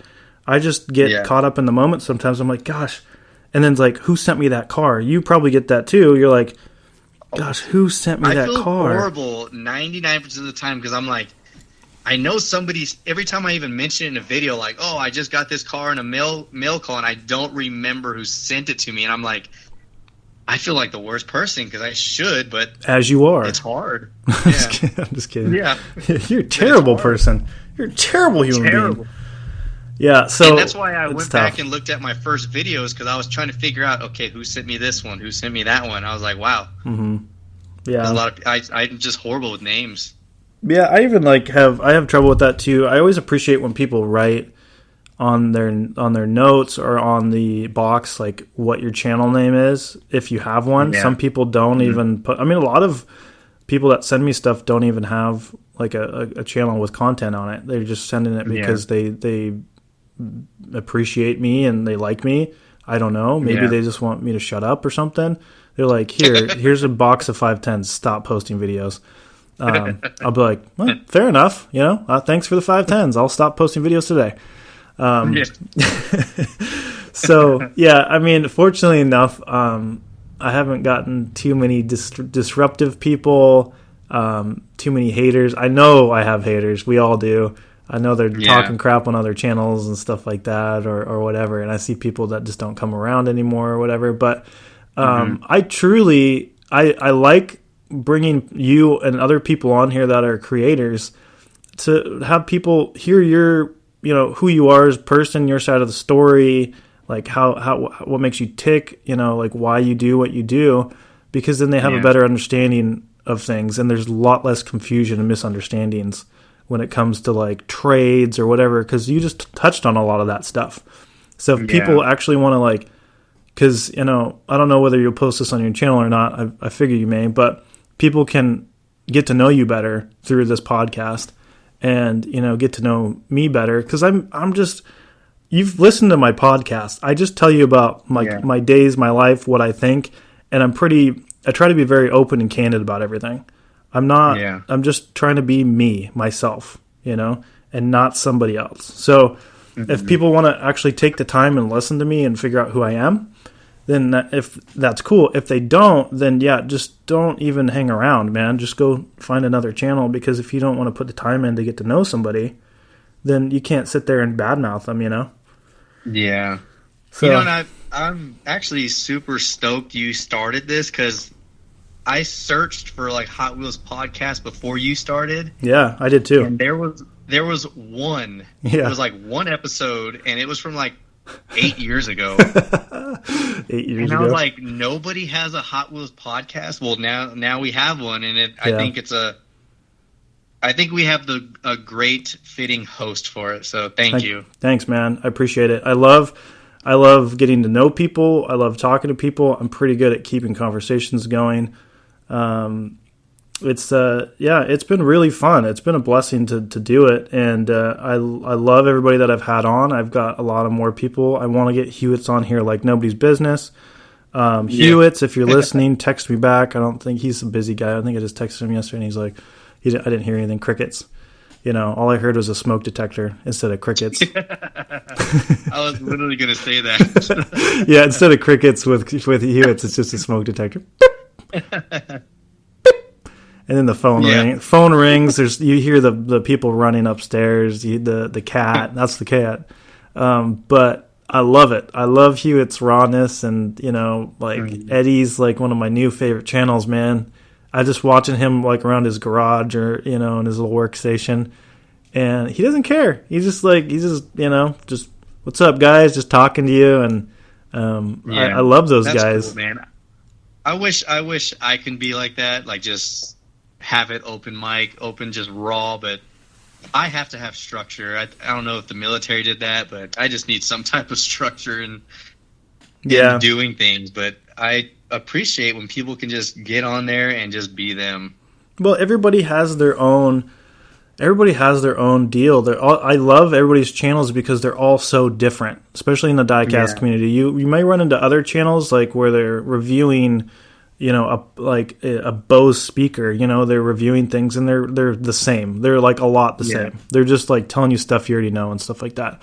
But I like channels like, I forget what the name of the channel is, but you may know the guy, but he reviews things like electronics, mostly iPhones, speakers, and all that stuff. And he kind of inspired me to put the table out with the black, cloth, and just sit down and talk to people. You know what I'm talking about? He's kind of like me a little bit, similar kind of personality, where he's just like, but he's got an accent. He's like from like Boston or something. I don't know. He's from, that side of the pond. I don't think I've seen him, honestly. I'll have to send you a thing, because he's funny, and he's just like really raw and everything, and he just rips apart products and stuff like that. But he like makes it entertaining to watch, to go look at what this new like Bose speaker, this podcast thing. He'll just like, this thing's trash, like get this out of here, Jim. And he's got a guy. He's like, hey Jim, what do you think of this? He's like, he thinks it sucks too, and he's just like, he's funny, and he keeps you engaged. And I think a lot of I think what you've like taught me from like some of my stuff is to keep people engaged. Just like with intensity and stuff like that too, because I've learned like I think one thing that I can give for advice for people that I don't even know if it works fully, but it's something I've started doing. When you start your channel, you gotta start it off like kind of pumped, like you gotta bring the energy to people want to stay, because they're gonna click past your video or get out of it if something doesn't kind of grab them, If you want to bring new people in, if you don't care, then whatever. But if you want to bring some new people in, people have really short attention spans, so you got to kind of like grab people. I think they say it's either the first 10 seconds or the first 30 seconds are the most important part of a video. I think it's 10 seconds, and I can fully agree with that, because I've hopped out of a lot of videos within probably 10 seconds myself. And it's not so much in the diecast. I try to give newer channels or people that are still, I give them the watch time and kind of, and I'd love to give people pointers if they'll take it, so if I'm always trying to tell people like, turn your camera to the side. If you got your phone, do it horizontally. Landscape it. Landscape it. That's one of my biggest things. It's like one of my biggest pet peeves because it cuts off the whole video. So that and sound. We've all been through that. I'm sure you've been through that, where the sound quality is your mic's not working very well, or you just don't come through very well, and that's very frustrating for people to watch when they can't hear you. So I think one of the biggest things for starting your own channel, if you're going to do hunting videos or if you're going to showcase things, is to turn you don't have to have fancy equipment, turn your phone horizontally, landscape, and get get the 16:9 view. So everyone can see the room or the cars and everything, and then try to make sure that your audio is pretty good. I mean, you can literally go to Walmart and buy a mic for $10, and just plug it in and then attach it to your shirt or whatever, or buy a little shotgun one like I did for $10-20 on Amazon. But I've got nicer stuff now. But it's a process. You don't just start buying the best equipment. Yeah. And then expect. Yeah, you definitely want to gradually, because then you don't want to. You don't want to get to the point where you're like, man, I've thrown all this money and there's nothing in return, I put all this money into podcasts and nobody's listening. Not even the people that are on the show. Yeah. I have a $6,000 setup. Yeah. Today we're having my cat on the podcast. Fluffy, how do you like your food? Nothing? Okay. Next question. Yeah. So, I want to ask a question because I know you're married and you have 2 kids or 1 kid, or how many kids do you have again? Just one. Just one. One daughter. One daughter. Yeah. So how does your wife does she support your diecast crack addiction or addiction? She does. She's probably the most supportive that I would have ever thought, because I remember at first when it was starting to get overboard, when I went from 200 to about 1,000 cars, I was like, oh my God, I don't know how she's going to react to this. Mm-hmm. And she remembers the one time I passed up a 45th anniversary Mustang 5-pack. And I was like, I'll come back tomorrow and get it. And I never found it after that. Ugh, yeah. 4 or 5 years went by, and I was looking everywhere on eBay. No one had it. And ever since then, she was like, if you see it, just buy it, because I don't want it to be another Mustang 5-pack thing. Yeah. And she knows how it is. She's actually more excited that I've gone away from putting. I don't know how much money I put in my Mustang, but she's glad I don't put money into the Mustang like I used to. And she's like, these are 97 cents. I can do this all day. So yeah, that's like like a supercharger or like new exhaust system that's like $1,000 or whatever. I've been through 8 full exhaust setups just because I wanted a particular sound, and I was like, nope, don't like it. Switch it out. Nope, don't like it. When I bought my gears for the Mustang, she's like, why are you getting gears? We drive on base at like 25 miles an hour. Mm-hmm. I was like, because I want to get there super fast in 25 miles an hour. Super fast. Yeah. Yeah. But she's super supportive, She's like, this is much cheaper. This is great. I like this. Yeah. And then the most stressful part was when we were moving here, we weren't going to rent a U-Haul. All we have is our SUV we just got and the Mustang. And the military was going to unpack all my Hot Wheels and repack it the way they wanted to. And I was like, I can't do that. Like, I'm stressing out. Like, that's when I was like, should I just open them so I don't have to worry about the cards getting damaged? They're just jamming them in there. They're just like putting like these weights and stuff in there. You're like, no! Man, when I first shipped the little tote of 200 cars to Missouri, that tote was destroyed. Yeah, that sucks. It was broken. And so I was kind of worried, like, is she going to support me renting a U-Haul just for my collection? So I was like, hey, I'm stressing out. And she's like, why don't we just rent a trailer, hook it up to the SUV, and we can put all your Hot Wheels in there? I was like, yes, you are the one. Yes. Yeah, you are the one. It's really important to have somebody in your life, like your significant other, your wife, or girlfriend, or whoever, to support your hobby and your passions. Because I mean, it's not something you just like I mean, it's something that you're drawn to, right? It's not something you just like decided to spend a bunch of money on some cars just because. Yeah. It's a community of guys that like really care for each other and they're to help for each other. And we've all seen that, we've all seen people get into kind of tough spots and tough spaces. We all have, and we're all here to like help each other out, like truly, So, and then, just try to stay away from the drama because like I'm always telling people, we got enough drama at work and in our like regular day-to-day lives. Don't bring your drama to YouTube, It's like, it's unnecessary. It's not needed. So we're all trying to escape from that, So, it's a good place to just kind of let loose and have fun. And there's so many different avenues we can go down. Now I have a podcast, and I'm looking forward to some other people to come on here. And now that I say that, who else would you like to see on the podcast? Like, what comes to your mind for somebody else to get onto the podcast? Because I like asking people that. Because your name came up a couple times. I was already going to have you on, but of course your name came up a couple times. And I was like, that guy. Well, I mean, you had Big A. Big A has been a huge supporter. Yeah. Of everyone's channel. Yeah. He was one of my first persons I ever traded with. Mm-hmm. But oh man, there's so many good content creators. It'd be hard. I'd love to see James on here. Right. And Absolutely. also Brian from B's Diecast Fantasyland. Oh yeah, Brian's a homie. Yeah, I would totally have Brian on here. He's one of my favorites too, for sure. And or Pete, Pete has some good insight. And I don't know what it is, but I love watching Pete unbox something and he just goes, Ooh, look what we got here. He's just like, that's a beauty. Ooh. He's like licking his fingers. Ooh, look at this tasty treat. You're like, and it's just that reaction alone that I'm like, I love watching him get packages, man. I think we all enjoy that. Yeah, look at that beauty.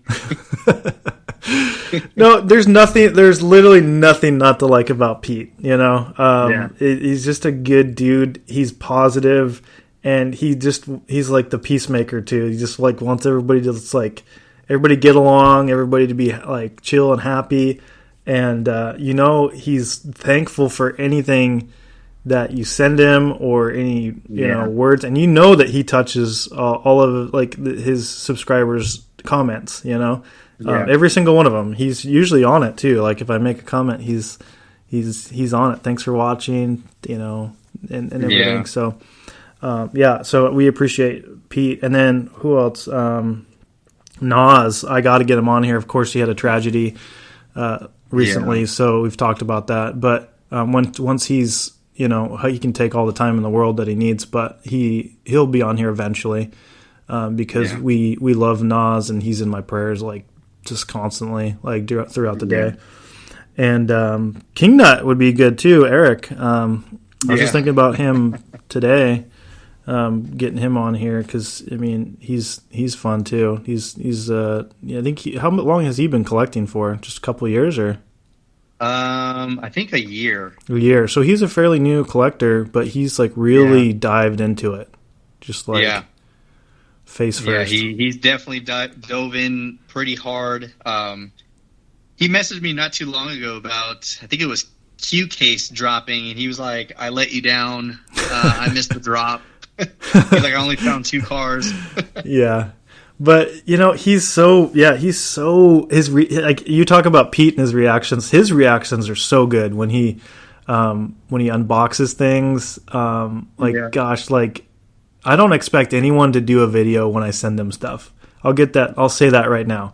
I think some people when you send them stuff or they send you something, they expect a video, they expect shout outs, they expect you to do it right away, drop everything. I've gotten that before. I'm sure you have too. I don't know. Yeah. But they're like, hey, when you post that video, like you're like, dude, chill. I just got the package last night. Like I got a life, man. So, but I think you have to, to truly give with your heart, you expect nothing in return. nothing. Right. Right. So I don't expect anyone to post videos of what I sent them, because that's not why I did it. And, it's just like, it's nice. It's fun. So if you do it, like I'm all about it. Like, when I've sent you stuff and that was a really fun video. And I really appreciated like how well, it's all edited and everything. And we're our own worst critics, like me and Bruce and I were talking about. But it's like, it's so fun to watch people's faces, and I won't forget like when Mark sent me that Peter, like that John Morton BRE car and all that other heat. Like, have you seen that video? No, I haven't. Oh, you gotta watch it, man. I'll send you a link. But he just that was like, he sent me that car, the BRE. It was one of my holy grails. I'm not gonna lie, definitely one of my top cars I've ever wanted in my life. But they're very expensive, and he bought it in the store back when they came out for like $10-15. So he bought that. Now they go for $400+, for that car. Is it the red and white one? Yeah, red, white, and blue. But it's the vintage racing. Bit of your video on that. But I don't know. Like my reaction is like priceless, because I was so blown away. And people loved the reaction, because I was literally speechless, and that's really hard for me to be speechless, because I don't, I like to talk. But yeah, it was just like, I was like, no way. There's no way you sent me this. Like, I was just like in utter disbelief that somebody would do that, And Mark, Hot Wheels for Life, he's one of the homies. I'd like to get him on here too, if he wants to. Like, just with Bruce yesterday, he's like, dude, I don't even have any content. I appreciate you having me on the channel. I'm like, I don't care about that. I don't care if you have 2 subscribers or 2 million. I just want quality people to be on my channel, that have something to bring the community, so it doesn't matter to me, and it never will, about, subscribers and how many subscribers you got. Oh no, you can't be on the podcast. You have to have at least 10,000. I know there's people with like those milestones, like you must have this. Yeah, that's a bunch of malarkey, fiddlesticks. That's a bunch of fiddlesticks. So, one other question here for you. I don't know how much time you got. Let me know. But I would think we're probably reaching the end here. But what do you want for Christmas for Diecast, or just in general? Like what are you looking to get? I mean, I know you're not the kind of person that just wants stuff like all the time, but like if you were to want some cars, maybe somebody wants to send you some stuff, get your new address. What do you want for Christmas? Besides your 2 front teeth. Not even going to be diecast related, to be honest. Yeah. Doesn't matter. We're going home to visit family for the first time in like 6 years for Christmas. Wow. And the only thing I want is just to spend time with family and friends. That's really the most important. That's the right answer. Diecast can be found any time of the year, but when it comes to family and friends, those are cherishable moments. So that's really the only thing I want for Christmas. Family. Familia. Yeah, no, that's what I want too, man. I just want to be with family, some good food, maybe, and just chill. So, I mean, of course, if I could get a couple cool diecast things, that's fine. If somebody wants to give me stuff, but our family's not big on gifts. We never really have been that much, just because our time together is gifts. And, we don't know how long we have with our families. And it's all joking aside, family. All joking aside, it's just, you don't know how much time you have, and you want to cherish all that time that you can get with them. And it's important to, like, fly to go see people and, that you haven't seen in a while. And you have to cherish every second of it. So, yeah. Yeah. All right, do you have a little bit more time, or do you got to go soon? What's that? What's your time schedule look like? And we never discussed it, so you let me know if you need to go at any point. Probably like in the next 4 or 5 minutes. I'm still good. Sounds good, man. So, yeah, do you have any... I always like to ask people if you have any questions for me. I know you've already asked me probably a couple questions, but is anything that you want to know about the Datsun Man Diecast Man? You're like, no. What? The Datsun Man Diecast, what led you to... I don't know, what sparked the interest of, first off, the channel name, and then just in general? Like, what... Did you just want to share, just like how we are, just share the passion of diecast? Yeah, so basically, the one thing you got to know about me is that I love Datsuns, like, to death. I've had them since I could drive. I bought, like, one of my first cars was a 280Z. I bought a wagon, a Datsun 510 wagon, so I've always been enamored by Datsuns. So my email is DatsonMan510.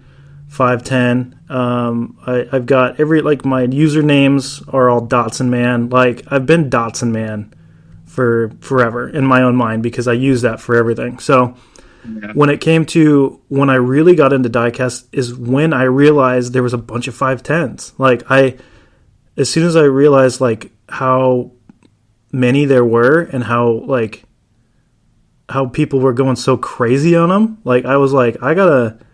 Like, it just made sense. I was like, Datsun Man Diecast, because I'm the Datsun Man, and and I just wanted to share all the 510s with everyone. And my goal is to own all the variants, like, as long as it takes me. But I want to have like a really cool collection, and I'm not going to lie, there's some other people out there with some crazy Datsun collections that I'm like jealous of. I'm like, God, how'd you get that? Like, and one of them is a guy that kind of, what is his name? He's like, it's called like, it's like My Diecast Life or something like that. Something along those lines, but he's an Australian guy. He's over in Australia. And he started a channel, like, I don't know, maybe a year or two ago, but he hasn't posted anything for 7 months. And I was really enjoying his channel. Like, it was starting to take off. And he's got probably, I don't know, 400 or 500 subscribers. But his collection of Datsun 510s blew my mind. Like, I was like, wow. I didn't know that existed.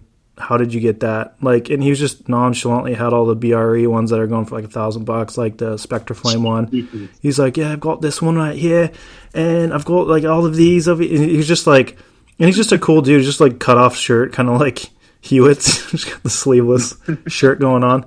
But he basically had this like downstairs room that was like a diecast store, So that guy got me like hyped up probably about 7 months ago, and I just recently like stumbled across like his video or something, and I was like, we need to go blow this guy's channel up with comments and see if we can like bring him back, because he dropped off 7 months ago. Yeah, maybe he felt like he was stagnant or something.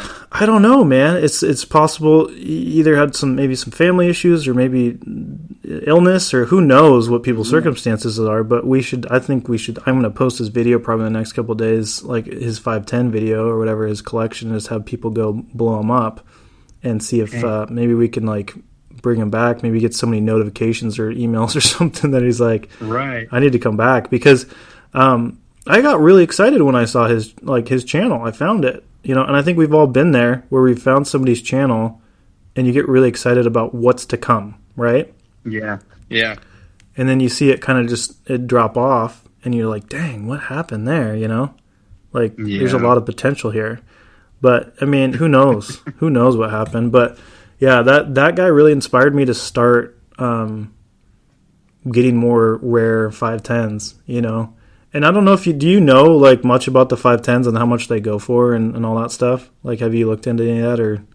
And no, I know they're highly sought after. Yeah. So just to give you kind of an example, I mean, just looking on my wall here.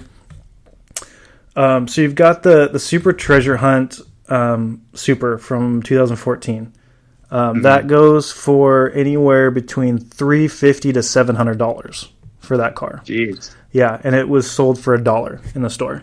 So, if you have a signed one, that's going to spike it up towards like probably $500 to $700.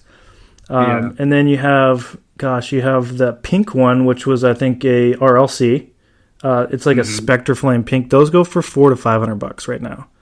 So it's frustrating for me because I'm like, gosh, what do you think? I mean, I legitimately, what they're worth, I don't care, but I have to get them, and then you have to pay that money because they're not around anymore. So you have to pay people, or maybe trade, which is tough because, like, you know, you got to find something else worth $400 to trade them because they're not going to give it up for anything less than that, you know. But, you know, that's why... You got to find the Grandpa Larry of Datsuns. Yeah. Yeah, maybe it's that guy over in Australia. I don't know. He's probably got duplicates of everything, so... Yeah. Because Grandpa Larry, he sent me some stuff that I didn't even know were variants. Yeah. No, he's awesome. In return, all he wanted was a bunch of Fast and the Furious premiums. That's and some cool. Mustangs. I was like... Sure. I think I owe you a lot more than that, but yeah. I mean, that must be cool though. See another 510 collector and not even tap into the small percentage of the 510s that are actually out there. Dude, it's crazy. Like, I'm looking on eBay, and because you've got Mexico conventions, you've got Japanese conventions, you've got Brazil conventions, and the 510, I would say, along with like the gassers, are probably one of the most sought after cars, you know.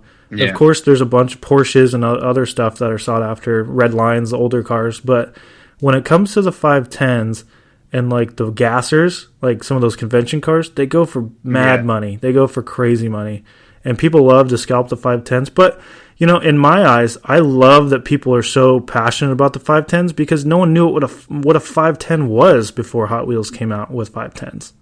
You know? Yeah, very true. They didn't know what they were. They didn't care about them. So now when I tell people, like, I've got a 69 510, they're like, no way, dude. Like the Hot Wheel? I'm like, yeah, like my car was before the Hot Wheel, but yeah. Yeah. You know? Yeah, just like the EK hatch or the EF hatch. Yeah. Like no one cared about those cars. It's a little rice burner, but now they're like, oh, you got an EK or EF. Yeah, they're all about it. But that's the cool thing about Hot Wheels is because, like, it brings people to learn more about these cars. Like, nobody knew what BRE was before they came out with the red, white, and blue cars. And I try to tell people about those because I was able to, like, legitimately chill and chat with the creator of BRE for, like, an hour at a car show by my car. And he was, like, him and hawing about my car. Like, I'm not a starstruck person at all. Like, Tom Cruise could walk into this right now and be like, hey, Marquis! And I'm like, get out of here, dude. But it's like, but with this guy, for what he's accomplished, he was a designer of the split window Corvette, the Shelby Daytona. He designed that. You know what that is, don't you? The Shelby Daytona. I absolutely do. Yeah, so he designed the Shelby Daytona. So you're learning things today, like about just who designed what, and then right. And so that the last time one of those sold, I think it was for like $17 million for a Shelby Daytona. There was like, maybe he was trying to make like the American Dodge Viper, pretty much. Yeah, they needed to go faster, is what the thing. Like the Cobras didn't have a roof, and they were they just couldn't. They were capping out, so they needed something with a roof on it, and so he was a designer in that. And he started out, his story is crazy, and I'll share it some other time, like the full story. But he started out as a kid that wanted to design cars. That's what he wanted to do. And he walked into a design institute. I forget what it was. I'm drawing a blank. But he walked in there, and you had to have a certain amount of years of experience, and you had to have a degree like outside of this to get like into this school. So he walks in, he's like, how do I go here? And they're like, you got to go get 2 years here at this, and you have to do this. And he's like, nah. And so he like went into one of the classes, and he snuck into one of the classes, and he sat in there and like learned some. And then he like talked to the teacher, and then they ended up letting him be a student there. They said, we'll show us your portfolio. And he's like, what's a portfolio? And they're like, what you've designed or whatever. So he went out to his car and he drew stuff from his memory and brought it back in. And they're like, we like this kid. Like, this kid has spunk. Like, he's like, so they let him go there. And he ended up getting on the team to where they were kiboshing, like, the Cobra. They were like the Shelbys and the Cobras in their performance line, like racing. Mm-hmm. They had cut that off. Do you remember that?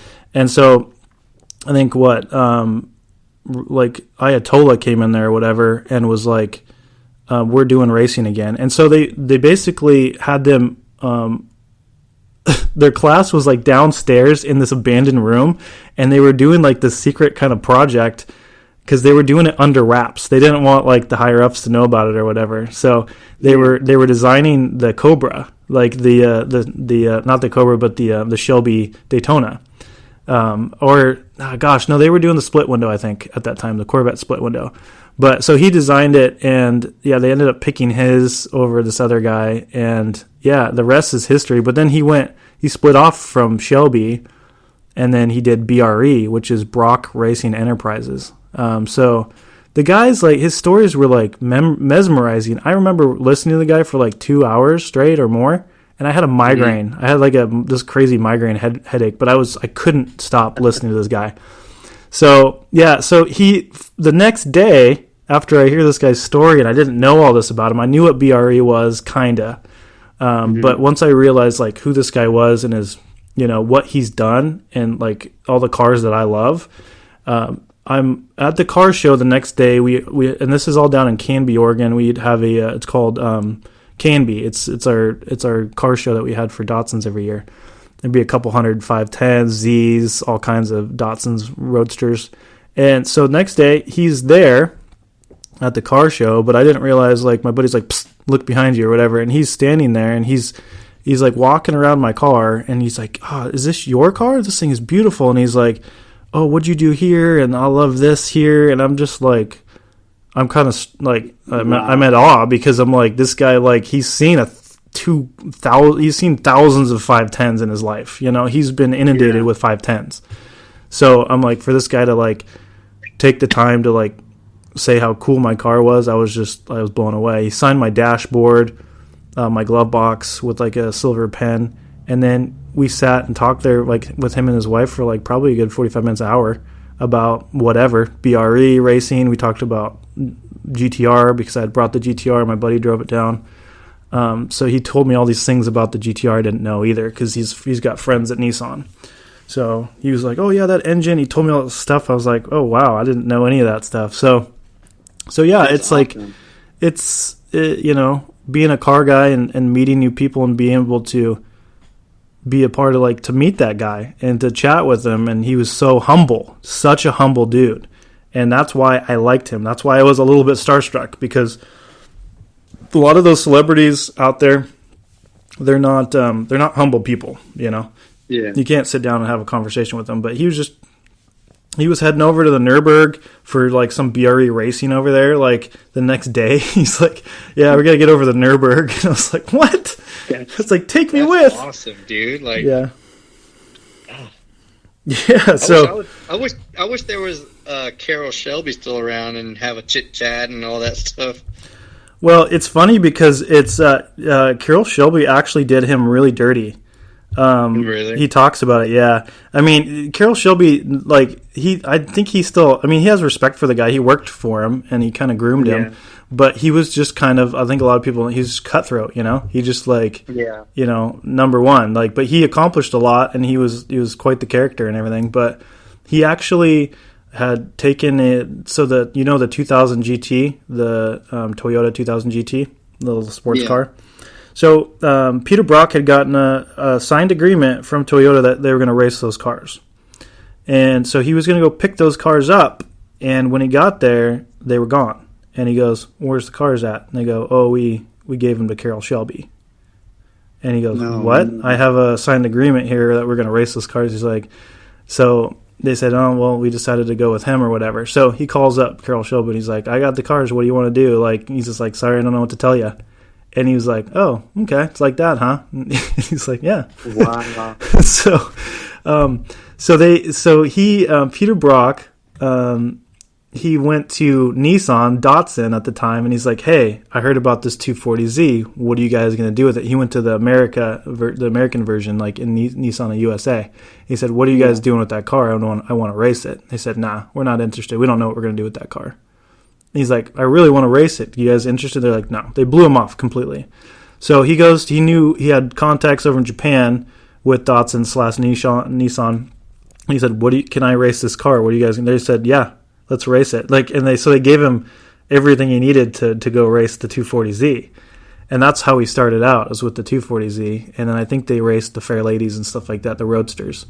But he went around and so Shelby was going to the smaller tracks and beating everybody in the 2000 GT. And he was gaining all these points through beating people at these smaller tracks. So Peter Brock and his crew, they went around and followed him to every one of those tracks and beat him at every one of those tracks shortly after that in the 240Z. And he ended up dropping out. And nothing really became of that car, like, in racing history. And and the 240Z and the Roadster and the Datsun 510, of course, were iconic racing cars in rally, and they rally raced it and all that stuff too. So just those kind of stories, man. Like, they're really cool. Like, you had no idea. Like, and he has a book. Yeah, I had absolutely no idea about 510 history. Yeah, so they've got a really cool history. I mean, they came out to be like a family car, and that's why I love them, because they're sleepers, man. Like, mine is a sleeper, like, to the fullest. Mm-hmm. Like, you can't see my front intercooler. You're not going to hear my blow-off valve unless I let you. But it's just that's a little cute. I mean, that's the only car I will allow someone to call cute, you know? If somebody calls, like, my GTR cute, or, like, the muscle cars that I've had or whatever, they're like, oh, that's cute. I'm like, excuse me? But with the 510, it's like, that's cute. I'm like, yeah, it's cute. I'll give you that. So, but it'll also, you better get used to these taillights, because it's fast. It's like a little street bike. It's a scary little car, you know? But that's why I love them. Yeah, I love 510s to death. Yeah. So there's that. I mean, you know a little bit about me and, like, kind of how I tick when it comes to 510s and how much I love them and their body lines. And I love them so much. I've had like probably at least three Zs, and I like Zs a lot, but I don't like them nearly as much as 510s, because one, they're like very hard to work on, get parts for. They've got some major rust issues, like in certain areas. They're stinky. The 510 or like the Zs have the little hatch, and they love to. The exhaust goes right in the hatch, and you smell like you just took a gasoline bath when you get home from driving it somewhere. But the 510's better. You know, the gas tank is back in the trunk. You don't stink. I mean, you're always going to smell a little bit like fuel driving those things, but it's not nearly as bad. And the car is it's a little box. It's so simple to work on. Of course, they've skyrocketed in price. They're crazy expensive now. But yeah, you used to buy them for $500, $500,000, $1,500 now. My buddy just sold a clean one, really clean one, for $50,000, I think. So it was like restored, and didn't even have an engine swap in it. So it didn't even have an SR or anything in it. So it's like, what? You know? And he has a Hakosuka too, and he's got a 240Z, and what's his name? From Fast and the Furious, Kang Sung. Sung Kang? Yeah, Sung Kang. Yeah, sorry. I always get his name backwards. Sung Kang actually called him on his phone. Like, he got his phone number and called him to ask him about his Z and wheel selection, because he knows he's been into Datsuns forever. So they chatted on the phone for like an hour or two. So, like, and he just lives down in California, and he's like, dude, like, that's a cool dude right there. He's just like, he called me and we just chatted, like, no big deal. That's about crazy, about like what wheels, what offset, like, I like what you did here, like, because he really knew that my buddy, like Andrew, like, had. And I've never met him before. He's just an Instagram buddy for years.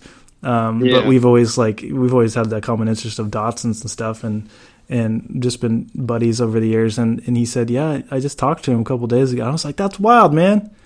And I was like, that's so cool. I mean, I have so much respect for that guy now, because I know he's not like Vin Diesel or like The Rock, where you'd never have that happen. They wouldn't just call somebody. Oh yeah.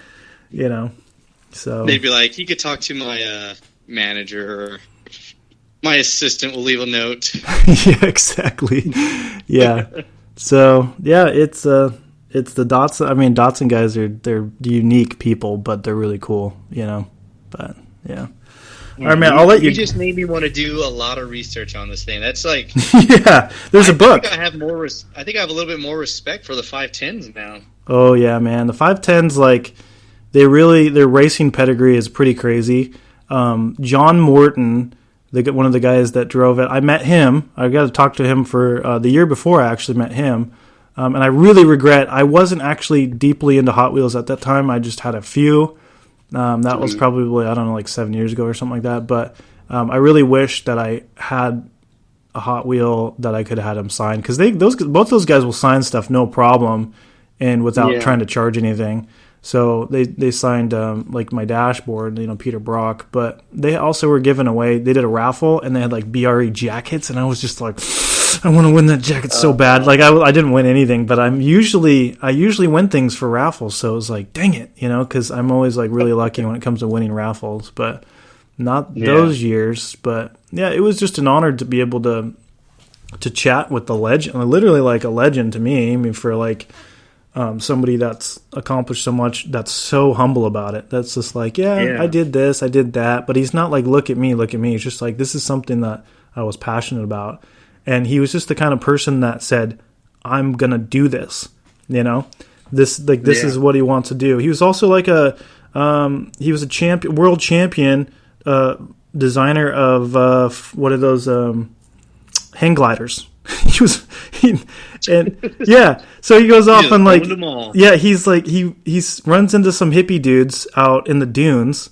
I think it was like, I don't even know if it was like Oregon or somewhere else, but because that's where we were at. But he runs into these guys, they're hang gliding down these dunes, and he's like an engineer type of person, designer, engineer. So he's like thinking about like how he can make these things better. Like he's like, this is really cool. And so he goes home, he designs a hang glider, brings it back to the guys, and he goes, this is all the hardware you need to make this, because he shows it off to them. It flies way better. And they're like, oh, cool. Like, they're like, how much? He's like, $40 or whatever. And they're like, nah, man, that's crazy. This is free. Like, so they were just like, blew him off, like, no, man, you're crazy. Like, we're not paying anything. This is something, we just make these. So he decided to go do it with a team, and they won world championships of hang gliding, like miles. They go for like hundreds of miles, like with these hang gliders. And I'm just like, whoa. That's nuts. I'm like, what are you talking about, man? You got a hang glider connoisseur too? And it makes you look at yourself like, dang, what have I done? I had breakfast this morning. I didn't really do much. I drove 10 miles. Yeah, I drove to work and back. I made a Hot Wheel custom. What have I done? But it kind of just like, it gives you major inspiration on people that have done that kind of stuff in their lives. Like, why can't you start your own channel or podcast or whatever, if people have done that kind of stuff? If he would have said, I'm not good enough, or I can't get into this school to be a designer, that's what he wanted to do, and he did it. So some people are built like that, but that's not to say that like people can't just like get past yourself. Sometimes that's your biggest roadblock. It's like funny I said Brock, but it's Peter Brock. But that's your biggest roadblock sometimes is yourself, and getting past yourself. And sometimes your worst enemy. But yeah, I think a lot of people, like myself, you, Hewitt's, like Derek, all those, we just need to encourage people just to branch out and try something new. And if it doesn't work out, then that's fine, but you tried, or you can just keep trying. Once you fall down, just get back up. Exactly. Well said right there. Yeah. Well, I'll let you go. I mean, you said like 5 minutes, like 20 minutes ago. Such a good story, though. That's such a good story. It is. I love telling that story.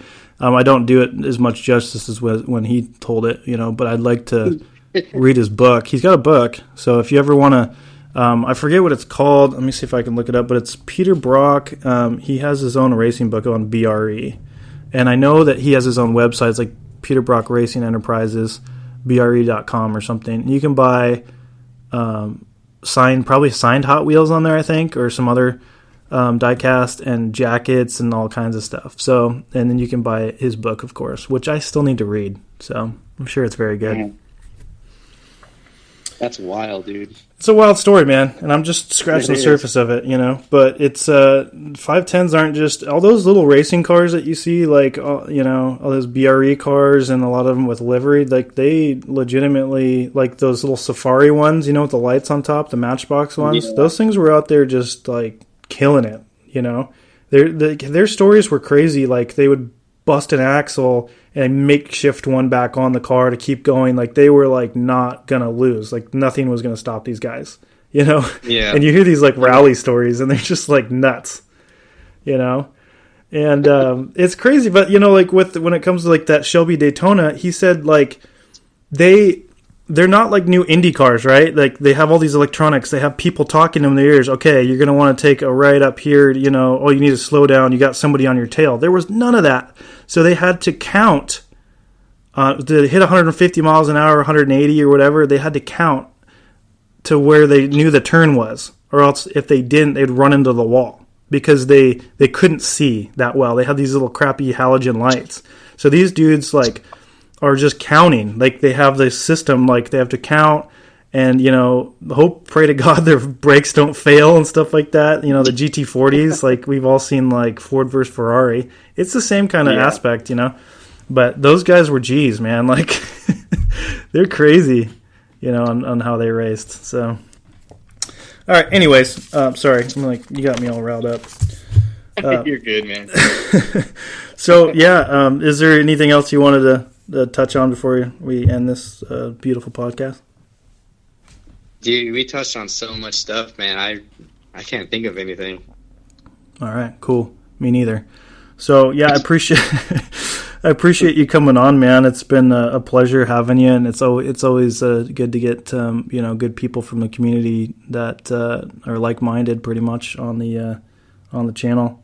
I appreciate you coming on. It's definitely been a pleasure, man. Like I thank you for having me on here.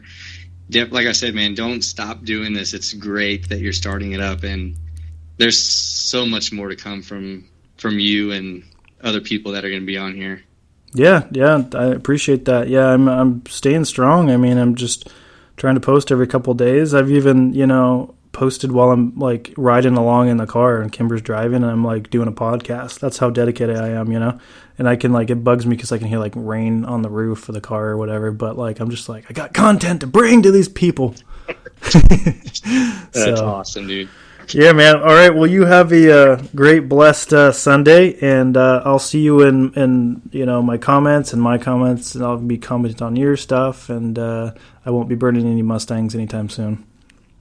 Or for for sure, man. I appreciate you. I appreciate you too, brother. You have a great weekend, and I'll see you later, man. You too, dude. All right. Peace. Later. Call ended. Thanks for tuning in, guys. We just had Mustang Hunter. Go make sure to check out his channel, Mustang Hunter.